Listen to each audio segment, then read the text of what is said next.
वंदो सतगुरु चरण को, करूं सप्रेम प्रणाम। अशुभ हरण मंगल करण, धनीश देव चंद्र जी नाम। श्री प्राणनाथ निज मूल पति, श्री महराज सुनाम। तेज कुंवरी श्यामा युगल को, पल पल करूं प्रणाम, पल पल करूं प्रणाम।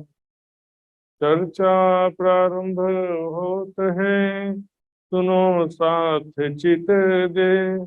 भजो राज श्यामा श्री प्राणनाथ, सखी जीवन हमारो है। श्री महामति कहे साथ जी, भया चर्चा का बखत। अब तुम सुनियो चित दे, लाल आगे आए बैठे इन तखत। लाल आगे आए बैठे इन तखत।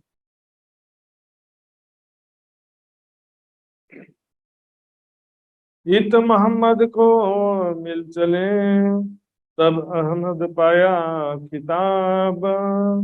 ईसा और मोहम्मद मिले, मारे दज्जाल शिताब। मारे दज्जाल शिताब। अब लड़ाई करने को जाइए पास सुल्तान।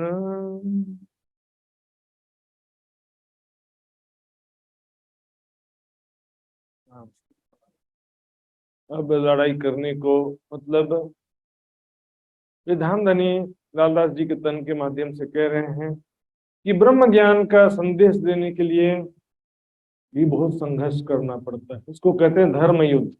धर्म युद्ध ये नहीं है कि तलवार से लड़ाई लड़े। नरहा जी, हमने कल सुना था किस प्रकार मेड़ता में कलमा सुनने के पश्चात कुरान की ज्ञान शक्ति यहाँ पर आती है।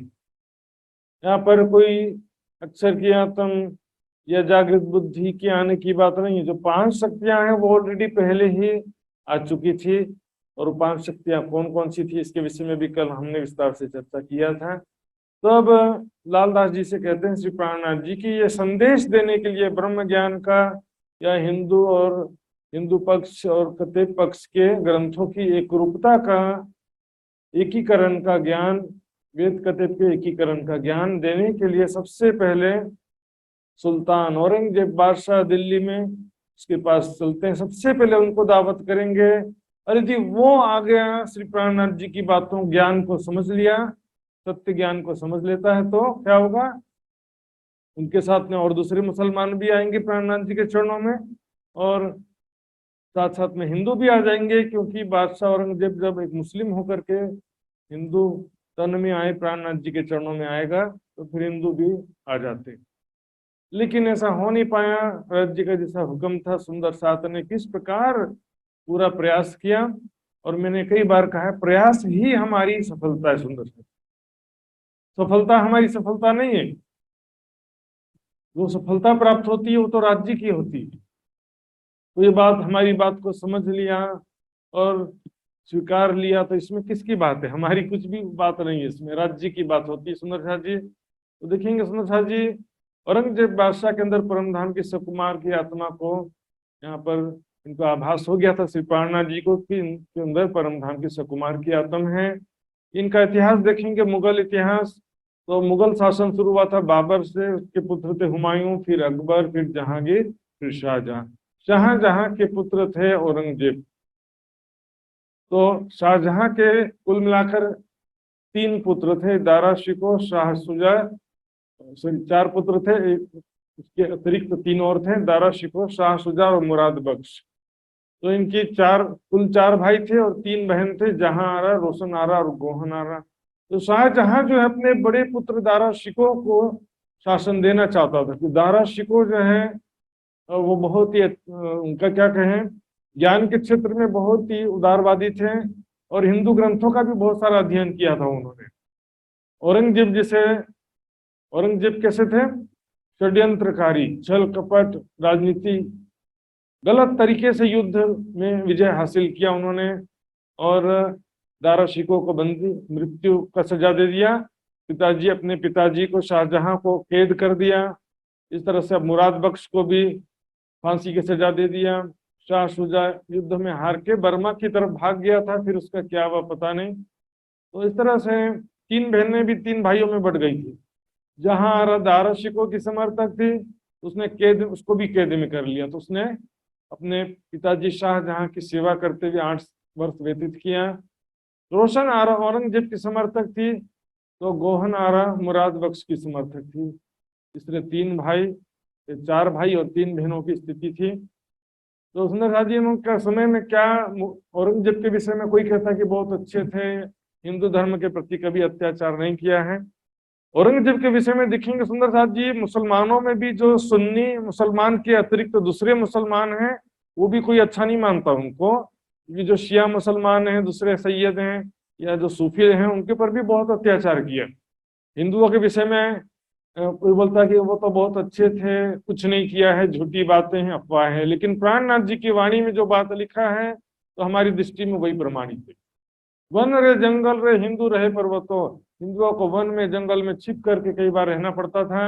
हरिद्वार डहारे उठाए तब से तीर्थनी को, तीर्थ स्थलों को और मंदिरों को उसने ढहा दिया, तोड़ दिया। गोवध कईयों विगन, गायों की हत्या किया उसने। और हिंदू सुर कहला करके भी हिंदू उसकी सेना में काम करते थे। उनके सेना में ज्यादा से ज्यादा तो हिंदू थे, सेनापति और सैनिक। जो दारुबाई उड़ाए हुए द्योहर बम से विस्फोट करके मंदिर को उड़ा देता था। दारुबाई मतलब बम, मंदिरों को बम से विस्फोट करके तोड़ देता था।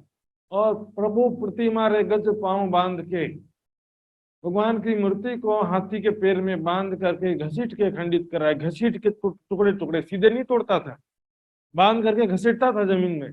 और फरस बंदी ताकि करके तापर खलक चलाए, टुकड़े टुकड़े हो जाए तो उसके ऊपर लोगों को चलने कहता था जबरदस्ती। सुंदर साथ जी, भले हम देवी देवता की पूजा करने का सिद्धांत हमारा नहीं है, लेकिन किसी का इस तरह से अपमान करना भी उचित नहीं होता। समझे, देवी देवताओं का अस्तित्व तो है ना, और जिसका अस्तित्व है तो भाई एक वो भी देवता है, किसी का अपमान क्यों करना है?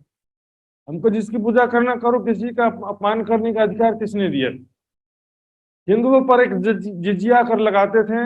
जिजिया कर क्या होता है? गैर मुस्लिमों पर लगाने वाला टैक्स। वो टैक्स जो है गरीब, जो गरीब ना दे सके जजिया ताए मार करे मुसलमान। वाणी की छुपाई। सुंदर साथ जी, सुनी सुनाई बातों को हम नहीं मानते, वाणी की छुपाई पर जिसको श्रद्धा है, ये बातें झूठी नहीं है। तो कहते कि औरंगजेब ने कुछ नहीं किया, अफवाहें हैं सभी में। सुंदर साथ में भी अपने विद्वान कई कह देते। लगभग 1738 में वे दक्षिण भारत में औरंगाबाद आ गए, क्योंकि वहां दक्षिण भारत में मराठों का बहुत ज्यादा विद्रोह हो गया। उसको दमन करने के लिए उनको आना पड़ा। दिल्ली छोड़ करके महाराष्ट्र औरंगाबाद आ गए। यहाँ पर 1738 के आसपास अपने वितर्क में भी वहां पर आता है कि लाल लश्कर को गए वाला प्रकरण, वह औरंगाबाद में गए थे शेख इस्लाम से मिलने। तो हम जीवन के अंतिम 26 वर्ष यहाँ रहे सुंदर साथ जी। कोई कहता है कि उसका जीवन सारा बदल गया था। यहाँ पर साधना बंदगी करने नहीं आए थे औरंगाबाद में, विद्रोह का दमन करने आए थे। उनका जो है मृत्यु लगभग 88 वर्ष की आयु में विक्रम संवत 1764 में होता सुंदर साथ जी। और छत्रसाल जी इनकी तुलना में देखेंगे तो उम्र की दृष्टि से करीब लगभग 30-35 साल छोटे ही थे इनसे।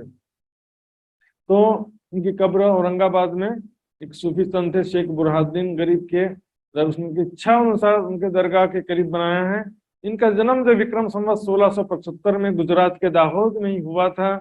इसनोछा जी, अब यहाँ पर एक नया अध्याय शुरू होता है। यहाँ पर अब मोहम्मद सो मिल चले। अब वेद पक्ष और कत्ते पक्ष दोनों प्रकार का ज्ञान लेकर के अब चर्चा होगी हर जगह।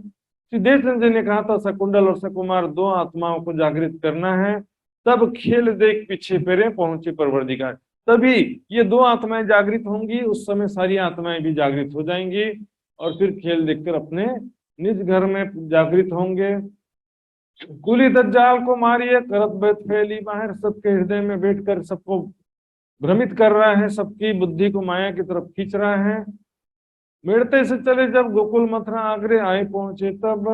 नथा जी दिखेंगे, नक्शा में आपको दिखाने जा रहा हूँ। तो यहाँ से सूरत से चले थे, वहां से देखिए सूरत से ये बड़ोदरा होते हुए अहमदाबाद आए। अहमदाबाद से सिद्धपुर, पालनपुर, फिर मेड़ता आ गए थे। मेड़ता से अब सीधे आगरा, मथुरा होते हुए दिल्ली पहुंच जाते हैं। तो दिल्ली पहुंच जाते हैं।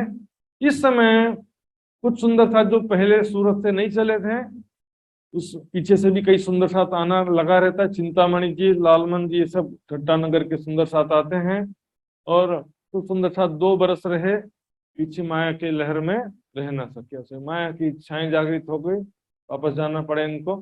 मलुक चंद भली भांसो लड़ा दज्जाल से जोर। मलुक चंद भाई का नाम आता है, ये आखिर तक श्री प्राणनाथ जी के चरणों में समर्पित रहे। तक में बीच बीच में कई जगह इनका नाम आएगा। सौंपी अपनी आत्म कछुनाई को, अपने आत्म धामधनी के चरणों में सौंप दिया, अपना तन मन जीवन निछावर कर दिया। शेख बदल आइया नीके ग्रहे कदम। और सबसे पहले जो प्राणनाथ जी के चरणों में आने वाले मुस्लिम भाई हैं, वो है शेख बादल।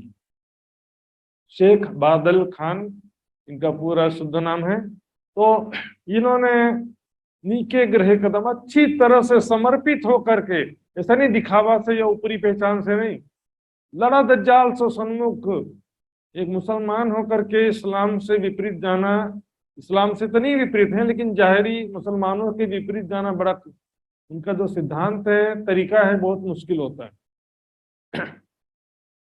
तो शेख बादल जी इस प्रकार प्राणनाथ जी के चरणों में आते हैं। अनंत राम आई मिला, लड़ाई के वक्त अनंत राम भाई भी आते हैं। और जैसे कई सुंदर साथ का नाम आता है, जो कई सुंदर साथ समर्पित हो गए, फिर घरों किया विश्राम। कई सुंदर साथ वापस 1 साल 2 साल फिर घर चले जाते हैं। यहाँ तो आज के समय में क्या हालत है, 5 दिन का शिविर प्रोग्राम होता, उसमें भी सुंदर साथ नहीं टिक पाते। ये समस्या हो रही है, गर्मी लग रहा है कि ठंडी लग रहा है, खाने के लिए मन नहीं है, मन माफक नहीं मिल रहा है, कि टीवी देखने नहीं मिल रहा है। सुंदर साथ जी घर से ज्यादा सुविधा आश्रमों में है, फिर भी सुंदर साथ जी का जीवन जो है त्याग, संयम, उपासना पूर्वक नहीं है। सुंदर साथ जी इच्छाएं बादशाह की भी पूरी नहीं होती है, कभी याद रखिए। बादशाह चाहे तो हर इच्छा पूरी करने का कोशिश करता है, लेकिन सारी इच्छाएं बादशाह की भी पूरी नहीं होती है, और जरूरतें फकीर की भी पूरी हो जाती है। क्योंकि जरूरतें पूरी करने के लिए पैसे की, बहुत ज्यादा पैसे की जरूरत नहीं है, जरूरत है सिर्फ रोटी, कपड़ा और मकान। भाई श्री मुकुंदास ने सुनिया सूरत में तारतम, मुकुंदास जी क्योंकि सूरत में तारतम ज्ञान सुना था और प्राणनाथ जी के चरणों में आ गए थे, लेकिन उस समय वो नहीं निकल पाए, क्योंकि उसी कुछ दिनों पहले ही उनका विवाह हुआ था, जस्ट मैरिड थे। तो अभी घर से निकलने में बहुत सारा पारिवारिक तनाव था, लेकिन दिल उनका जब नहीं रहा गया, राज जी ने उनको बहुत ज्यादा बेचैन कर दिया, बहुत ज्यादा विरह हृदय में भर दिया। तब पत्नी से कहा चल रही तो चलो मेरे साथ में, लेकिन नहीं मानी, तो फिर उनको कहा ठीक है चलो, तुम्हारा यहाँ संपत्ति सब तुम रखो और मुझे छोड़ दो। तो फिर वो निकल पड़े, प्राणनाथ जी के चरणों में दिल्ली में पहुंच जाते। सुंदर साथ जी देखिए, इसमें समस्या यही है, मनुष्य जीवन का लक्ष्य आत्म कल्याण है, लेकिन जब पति पत्नी में से एक को ये बात नहीं समझ में आती है, तो हम क्या करें, उसको खुश करें कि राज्य को खुश करें। फिर भी 50 साल तक एक जिम्मेदारी मान सकते हैं, या जब तक पुत्र का पुत्र ना हो जाए तब तक पति पत्नी की जिम्मेदारी मान सकते हैं, उसके बाद तो फिर कोई रोक नहीं सकता भी। क्योंकि वानप्रस्थाश्रम का नियम है भाई, पुत्र का पुत्र हो जाए तब घर छोड़ के निकल जाओ, आश्रम में आ जाओ। तो और साथी के तक आए के गए अपने घर, आकर के अपने घर चले गए, लेकिन बात ना छूटे दिल से, राज्य की बात उनके दिल से नहीं छूटी। इसी बीच गोवर्धन भाई को जो भेजा था अटक पार राजा जसवंत सिंह के पास भेजा था, वो दिल्ली में वापस लौटते हैं। इस समय, उस समय उनको प्राणनाथ जी कहाँ ठहरे हैं पता नहीं था, तो वहाँ गंगादास जी की दुकान में वो आते हैं। वहां पर गंगाराम जी को भी तारतम ज्ञान सुनाया, तो गंगाराम जी भी तारतम ज्ञान सुन करके जागृत होते हैं। साथ में आशाजीत वकील थे, उनको भी प्रबोधित करते हैं, और नैन सुख महाजन इनको भी समझाते हैं। देखिए गोवर्धन ठाकुर दुकान में बैठे बैठे कितनी जागनी कर दिया। तो फिर इस प्रकार जब उर्दू बाजार में भ्रमण कर रहे थे, तो सामने गरीबदास सुंदर साथ को देखा, तो दौड़ करके उनके पास गए और उनसे पूछा कि श्री प्राणनाथ जी कहाँ ठहरे हैं, मैं अपने जो नए सुंदर साथ को जागृत किया हूँ, उनके पास लेकर के आना चाहता हूँ। तब गरीबदास जी बताते हैं, विठल गौर के पुरे में सैयद की हवेली में श्री प्राणनाथ जी ठहरे हैं। तब गोवर्धन जी उस समय क्योंकि दूसरे जगह ठहरे थे, अपने घर वापस आते हैं और गरीबदास जी श्री प्राणनाथ जी के चरणों में वापस आकर उनको सारी बात बताता है कि गोवर्धन भाई जी वापस आ चुके हैं, कल शीघ्र ही आने का वादा किया है। तो व्रत समय चितवनी के समय गोवर्धन जी अपने सुंदर साथ जी को लेकर के आते हैं। इस प्रकार विठल गौर के पूरे में हवेली में 6 महीना तक श्री प्राणनाथ जी ठहरे थे। उसके पश्चात लाल दरवाजे में छत्री की हवेली में चले जाते हैं। यहाँ आए के सकुमार को पाती लिखी बना, यहाँ पर आकर के औरंगजेब के नाम से 22 प्रश्न लिख करके एक पत्र तैयार किया। तो 22 प्रश्न क्या हैं? भागवत के 40 प्रश्न हमको मिल जाते हैं, लेकिन ये 22 प्रश्न क्या बनाया था इसका कोई स्पष्ट रूप से इसका वर्णन नहीं है। लेकिन फिर भी मैंने जो कुछ प्रश्न यहाँ से रखा है समझने के लिए। इस शबे महराज में मोहम्मद कीरो ने खुदा ने 90,000 हर्फ बातें कहा था, 30,000 संकेतों में लिखने कहा, 30,000 जाहिर करने से मना किया। तो फिर कुरान मुकम्मल कैसे हुआ? ऐसा ये एक प्रश्न है जिसके सामने कोई जवाब नहीं दे सकता। कुरान मुकम्मल कैसे हुआ? बोलेगा झूठ है, 90,000 हर्फ बातें किया, इसका क्या प्रमाण है? प्रमाण तो छिपाते जा रहे हैं।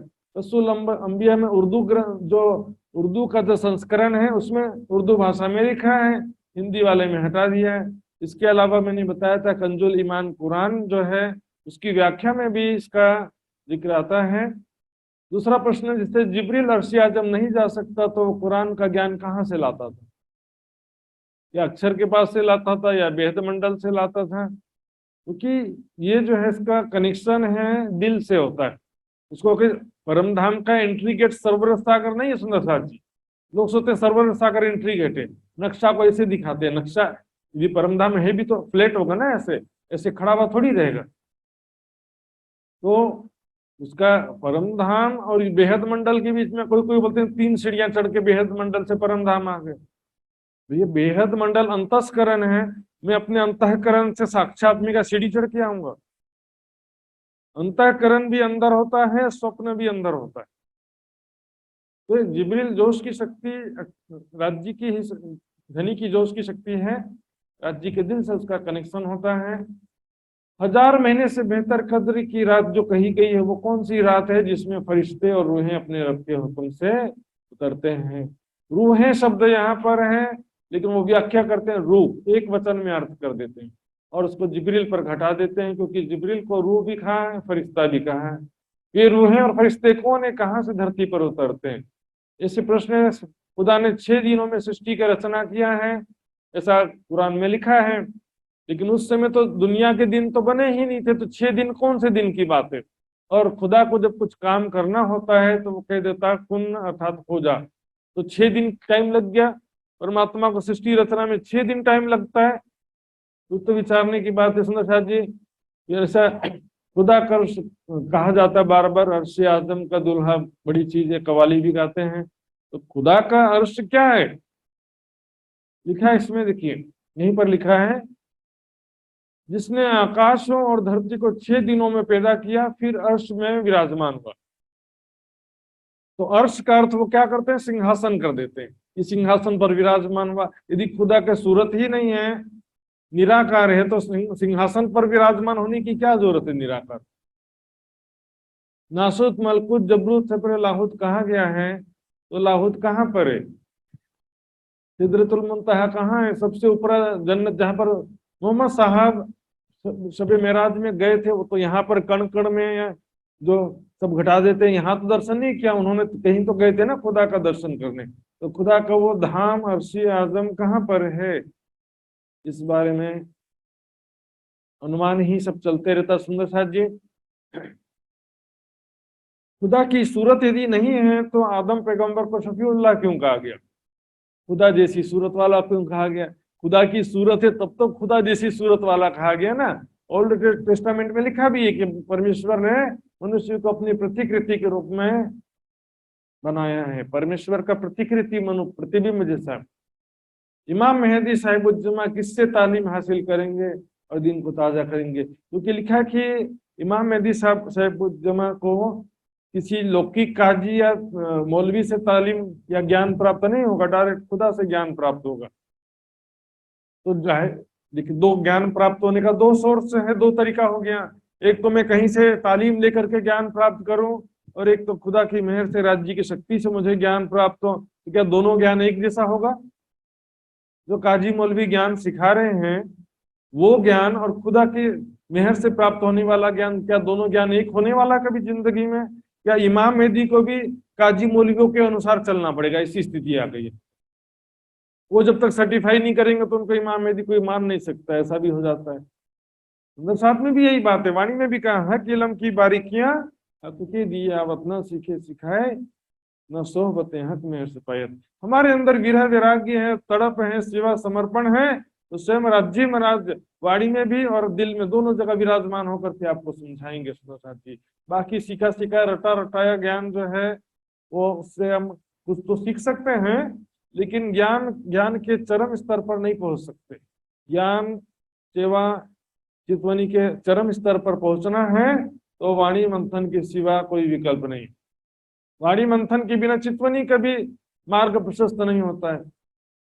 इन पाते लिखने में रहे श्री जी और लालदास, रात दिन मेहनत करके बड़े मुश्किल से चिट्ठी लिखा, पत्र बनाया था। फिर वहां से लाल दरवाजे में छतरी की हवेली में आ गए। पहले कहाँ थे? हमने देखा पहले यहाँ जो विट्ठल गौर के पुरे में थे, सैयद की हवेली में। अब यहाँ पर आके लाल दरवाजे में छतरी की हवेली में।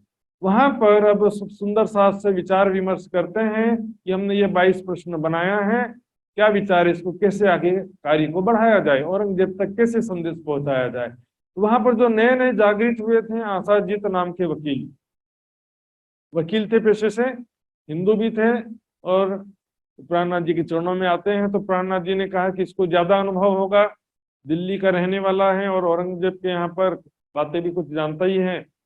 जब आशाजीत ने चिट्ठी पढ़ा, उसने क्या ये कैसी चिट्ठी दिखा दिया आप लोगों ने मुझे, ये कोई चिट्ठी औरंगजेब को पहचाने की बात आप भूल जाओ। एक तो हिंदी भाषा में लिखा है और हिंदुओं ने लिखा है, तो समझ लो फिर गए काम से। ये तो हिंदुओं का हमेशा रहा तो दुश्मन, कुरान को हाथ लगा दे तो भी नाराज हो जाते कि हिंदुओं ने नापाक होते तो कुरान को हाथ कैसे लगा दिया। उस समय की बात बता रहा हूं मैं। तो रात को मुंह ना देखिए आप कहावतमंद, सुबह हिंदू का चेहरा देखना नहीं चाहते हैं, देखेंगे तो गुस्सा होकर के कोई भी सजा दे देते हैं। सुंदर शाह जी, जिस प्रकार हिंदुओं में ब्राह्मण कहते हैं कि हम सबसे श्रेष्ठ हैं, उस प्रकार मुसलमानों में क्या होता है कि मुसलमान सोचते हैं कि पूरे विश्व में सबसे श्रेष्ठ वही है, उनका दीन इस्लाम सबसे श्रेष्ठ है। यहाँ पर दीन इस्लाम एक भाषा की बात है। ज्ञान सभी जगह श्रेष्ठ होता है, ज्ञान जितना, और ज्ञान की जो बात है वो तो संकेतों में लिखा 30,000, और मार्फत का 30,000 ज्ञान तो दिया ही नहीं, तो फिर किस बात का अहंकार कर रहे पता नहीं। शरीयत का ही अहंकार करके बैठे हुए। शरीयत का नियम चलाया कब तक के लिए? जब तक हकीकत और मार्फत का ज्ञान दुनिया में जाहिर नहीं हो जाता, तब तक के लिए। सो पाती हिंदवी की क्यों कर सुने कान, हिंदी भाषा की पाती वो सुनेगा ही नहीं। शरीयत है जरावर है फोहरा मुसलमान, मतलब शरीयत का कट्टर शासन है, अफगानिस्तान जैसा तालिबानी शासन वैसा शासन है, और मुसलमानों का कठोर शासन है। आज के समय में हम देखते हैं धर्म निरपेक्ष होने के बावजूद भी कितना भय का वातावरण रहता है, और उस समय तो फिर उनका ही शासन था, फिर तो बहुत ज्यादा डर डर के रहना पड़ता था। अब दिल्ली में और भी कई सुंदर साथ जागृत होते हैं, उनका नाम आता है दयाराम दिल प्रेम सो इताया तीन ईमान। दयाराम जी अत्यंत हृदय में प्रेम लेकर के धामधनी के चरणों पर विश्वास ले आते हैं। खास संयोग में जान, ये भी 12 मोमिनों में इनका नाम आता है। खास खास अति विशिष्ट सुंदर साथ हैं सेवा समर्पण में और इश्क ईमान में सर्वोपरि सुंदर साथ में से इनका भी नाम है। दयाराम को लाया ये जो भाई नैनसुख भाई, जिनको गोवर्धन जी ने जागृत किया था, तो नैनसुख भाई ने फिर दयाराम को आगे ज्ञान का प्रचार किया। जिसको मिले तारतम सोई करे प्रकाश, ज्ञान का प्रचार प्रसार सभी सुंदर साथ करेंगे, तब जो है ब्रह्मांड में ये ज्ञान कुछ सही स्तर पे प्रचार प्रसार होगा। चंचल आगे चर्चा कहा कही जो दयाराम, फिर दयाराम जी ने चंचल भाई को चर्चा सुनाया। चंचल जी भाई भी प्राणनाथ जी पर विश्वास ले आते हैं। हरि प्रसाद हरिकरण ये दो भाई भी चर्चा सुनने आते थे, लेकिन इनके परिवार के जो बुजुर्ग थे वो मना करते थे, इसलिए छिप छिप करके चर्चा सुनने आते थे। परिवार वाले मना करते थे, कहाँ झमेले में पड़ रहा है, कहीं बाबा ना बन जाए, डर लगा रहता है। गंगाराम आवत खाली हाथों न कब, गंगाराम जी जब भी प्राणनाथ जी के चरणों में आते थे खाली हाथ कभी नहीं आते थे, कुछ ना कुछ बोले, कुछ तो लेकर के चलो आज में। पावे भली वस्तु, बाजार में जो भी वस्तु दिखती थी ये अच्छी चीज है तो प्राणनाथ जी के चरणों में इसको मैं ले जाता हूँ। सुंदर साथ सो लावे छे, गाम गाम थी सुंदर साथ आवे छे, भजन गाते ना सुंदर साथ। दयाराम आवत ल्यावे मिठाई पकवान, दयाराम जी जब भी आते थे कुछ ना कुछ मिठाई या पकवान मेवा लेकर के आते थे प्राणनाथ जी सुंदर साथ जी के लिए। चंचल अपनी दुकान से लियावत कर चोरी, चंचल भाई अपनी ही दुकान से, दूसरी दुकान से नहीं, अपनी दुकान से चोरी करना पड़ता था। क्यों? उनके घर वाले ले जाने नहीं देते थे कुछ भी। या वे श्री राज के वास्ते अंग उमंग करी। देखिए पाप और पुण्य की परिभाषा बड़ी विचित्र है सुंदर साथ। सद्भाव से किया हुआ पाप भी पुण्य बन जाता है और कुभाव से किया हुआ पुण्य भी पाप बन जाता है। जैसे सत्य बोलना पुण्य है और मैं किसी की चुगली करूं, किसी का बुरा चाह करके सत्य कहूं तो वो भी पाप हो जाता है। और यदि मैं किसी के भले के लिए असत्य भी कहता हूं, यहाँ पर इनका भी भाई दुकान में थोड़ा अधिकार है, दुकान में बैठते हैं, लेकिन परिवार वाले उनको कुटुंब कबीला लड़ते बरजत रहे, हमें क्या करे बेचारा। महाजन जेठा वेदांती छूटा न सुन मकान, महाजन जो है जेठा महाजन वेदांत दर्शन के अनुयायी थे, तो उन्होंने क्या किया, चर्चा सुनने तो आए पर इनको शून्य मकान, निराकार, शून्य समाधि जिसको आनंद आने लगता है ना, फिर साकार स्वरूप का ध्यान उसको अच्छा नहीं लगता। निराकार के ध्यान में एक बार आनंद आने लग गया, साकार अच्छा लगता ही नहीं। इसमें क्या होता सुंदर साथ जी देखेंगे, ये जो सिद्धांत है वेदांत दर्शन का मैंने कई बार बताया, कण कण में व्याप्त ब्रह्म सत्ता और जीव चेतना के रूप में व्याप्त ब्रह्म सत्ता, वो ये ब्रह्म स्वरूप मानकर हृदय चक्र में इसका ध्यान करते हैं। और इसी कहे अब यहाँ हृदय चक्र में जो जीव चेतना का भी जब साक्षात्कार होता है, शुद्ध और आत्मा की शुद्ध स्थिति ने जीव चेतना की शुद्ध जागृत स्थिति जब होती है, तब इसमें भी तो आनंद आता ही है सुंदर साथ जी। लेकिन अब क्या करें, निराकार तो भी शक्कर खाने में भी आनंद आ जाता है, गुड़ खाने में आनंद आता है, मिठाई खाने में आनंद आता है, जिसको जो अच्छा लग गया। निराकार से पार में जो आनंद है और क्षर अक्षर से पर दिव्य परम धाम में जो आनंद है वह तो ब्रह्म सृष्टि के भाग्य में सुंदर साथ जी। अब ये विचार करने लगे, क्यों ये बात सुने सुल्तान, अब इसका विचार करते हैं कि औरंगजेब तक ये संदेश किस प्रकार पहुंचाया जाए। शैतान का बड़ा अमल है, शैतान का अमल मतलब सभी के दिलों में अज्ञानता का दौर है। अज्ञानता तो है, साथ में अहंकार है और झगड़ा करने का स्वभाव है।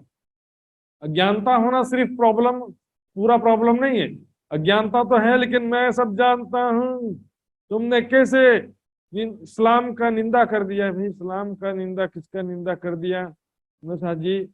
तो ज्ञान की दृष्टि से जब देखा जाएगा तब तो समझेंगे कि सच कहा, निंदा किया, झूठ किया। और कुछ लोग क्या करते हैं इसमें, हिंदूवादी होते हैं, कोई मुस्लिम कट्टरवादी होते हैं, एक दूसरे का छेड़खानी करते रहते हैं। तो इसमें कुरान में भी देखो लिखा है धर्म के विषय में जबरदस्ती नहीं है, गैर मुस्लिमों से अच्छा व्यवहार करो लिखा है, लेकिन फिर भी यहाँ पर भी सबकी आदत है एक दूसरे से छेड़खानी करने का। जो जिज्ञासु हो उसको ज्ञान सुना सकते, जबरदस्ती किसी को मार के थोड़ी मुसलमान करना। भी ईत बैठे ना बनत बड़ा अमल शैतान, यहाँ पर दिल्ली में इस तरह से बैठ के हम कार्य नहीं कर पाएंगे क्योंकि यहाँ सुरक्षित नहीं है। इसलिए कोई ऐसा जगह पकड़ करके लड़ना पड़ेगा, सुरक्षित जगह देख करके इनको ब्रह्म ज्ञान का संदेश देने का कार्य करना पड़ेगा। ऐसा विचार करके दिल्ली से चलते हैं, शाहजहांपुर बोड़िया आ जाते हैं। लेकिन यहाँ पर कुछ महिला सुंदर साथ को और बुजुर्ग सुंदर साथ को एक सुरक्षित जगह में रख देते हैं, दाऊद पांडे की हवेली में। अगले आगे के प्रकरण में आता है, दाऊद पांडे की हवेली में साथ को छोड़े जब, हरिद्वार से हो के आए कि मेरे तब। हरिद्वार से वापस आने के बाद यहीं पर सुंदर साथ है, इनसे मिलते हैं। उनको कहा कि हम बाद में आपकी खबर लेंगे। उनको सुरक्षित जगह था दाऊद पांडे की हवेली में छोड़ देते हैं। अब यहाँ से जब दिल्ली से शाहजहांपुर बुढ़िया जाने वाले थे, उसके जस्ट पहले एक घटना घटी थी, वो फिर यहाँ पर बता रहे हैं कि यहाँ पर सूरत से एक लक्ष्मीदास नाम के सुंदर साथ आए थे, और वो यहाँ पर किराए का मकान लेकर के वो भी ठहर गए थे, क्योंकि जो संपन्न सुंदर साथ थे वो जहां भी जाते थे तो टेम्परेरी किराए के मकान लेकर के रह लेते थे। ऐसे कई सुंदर साथ का नाम आएगा।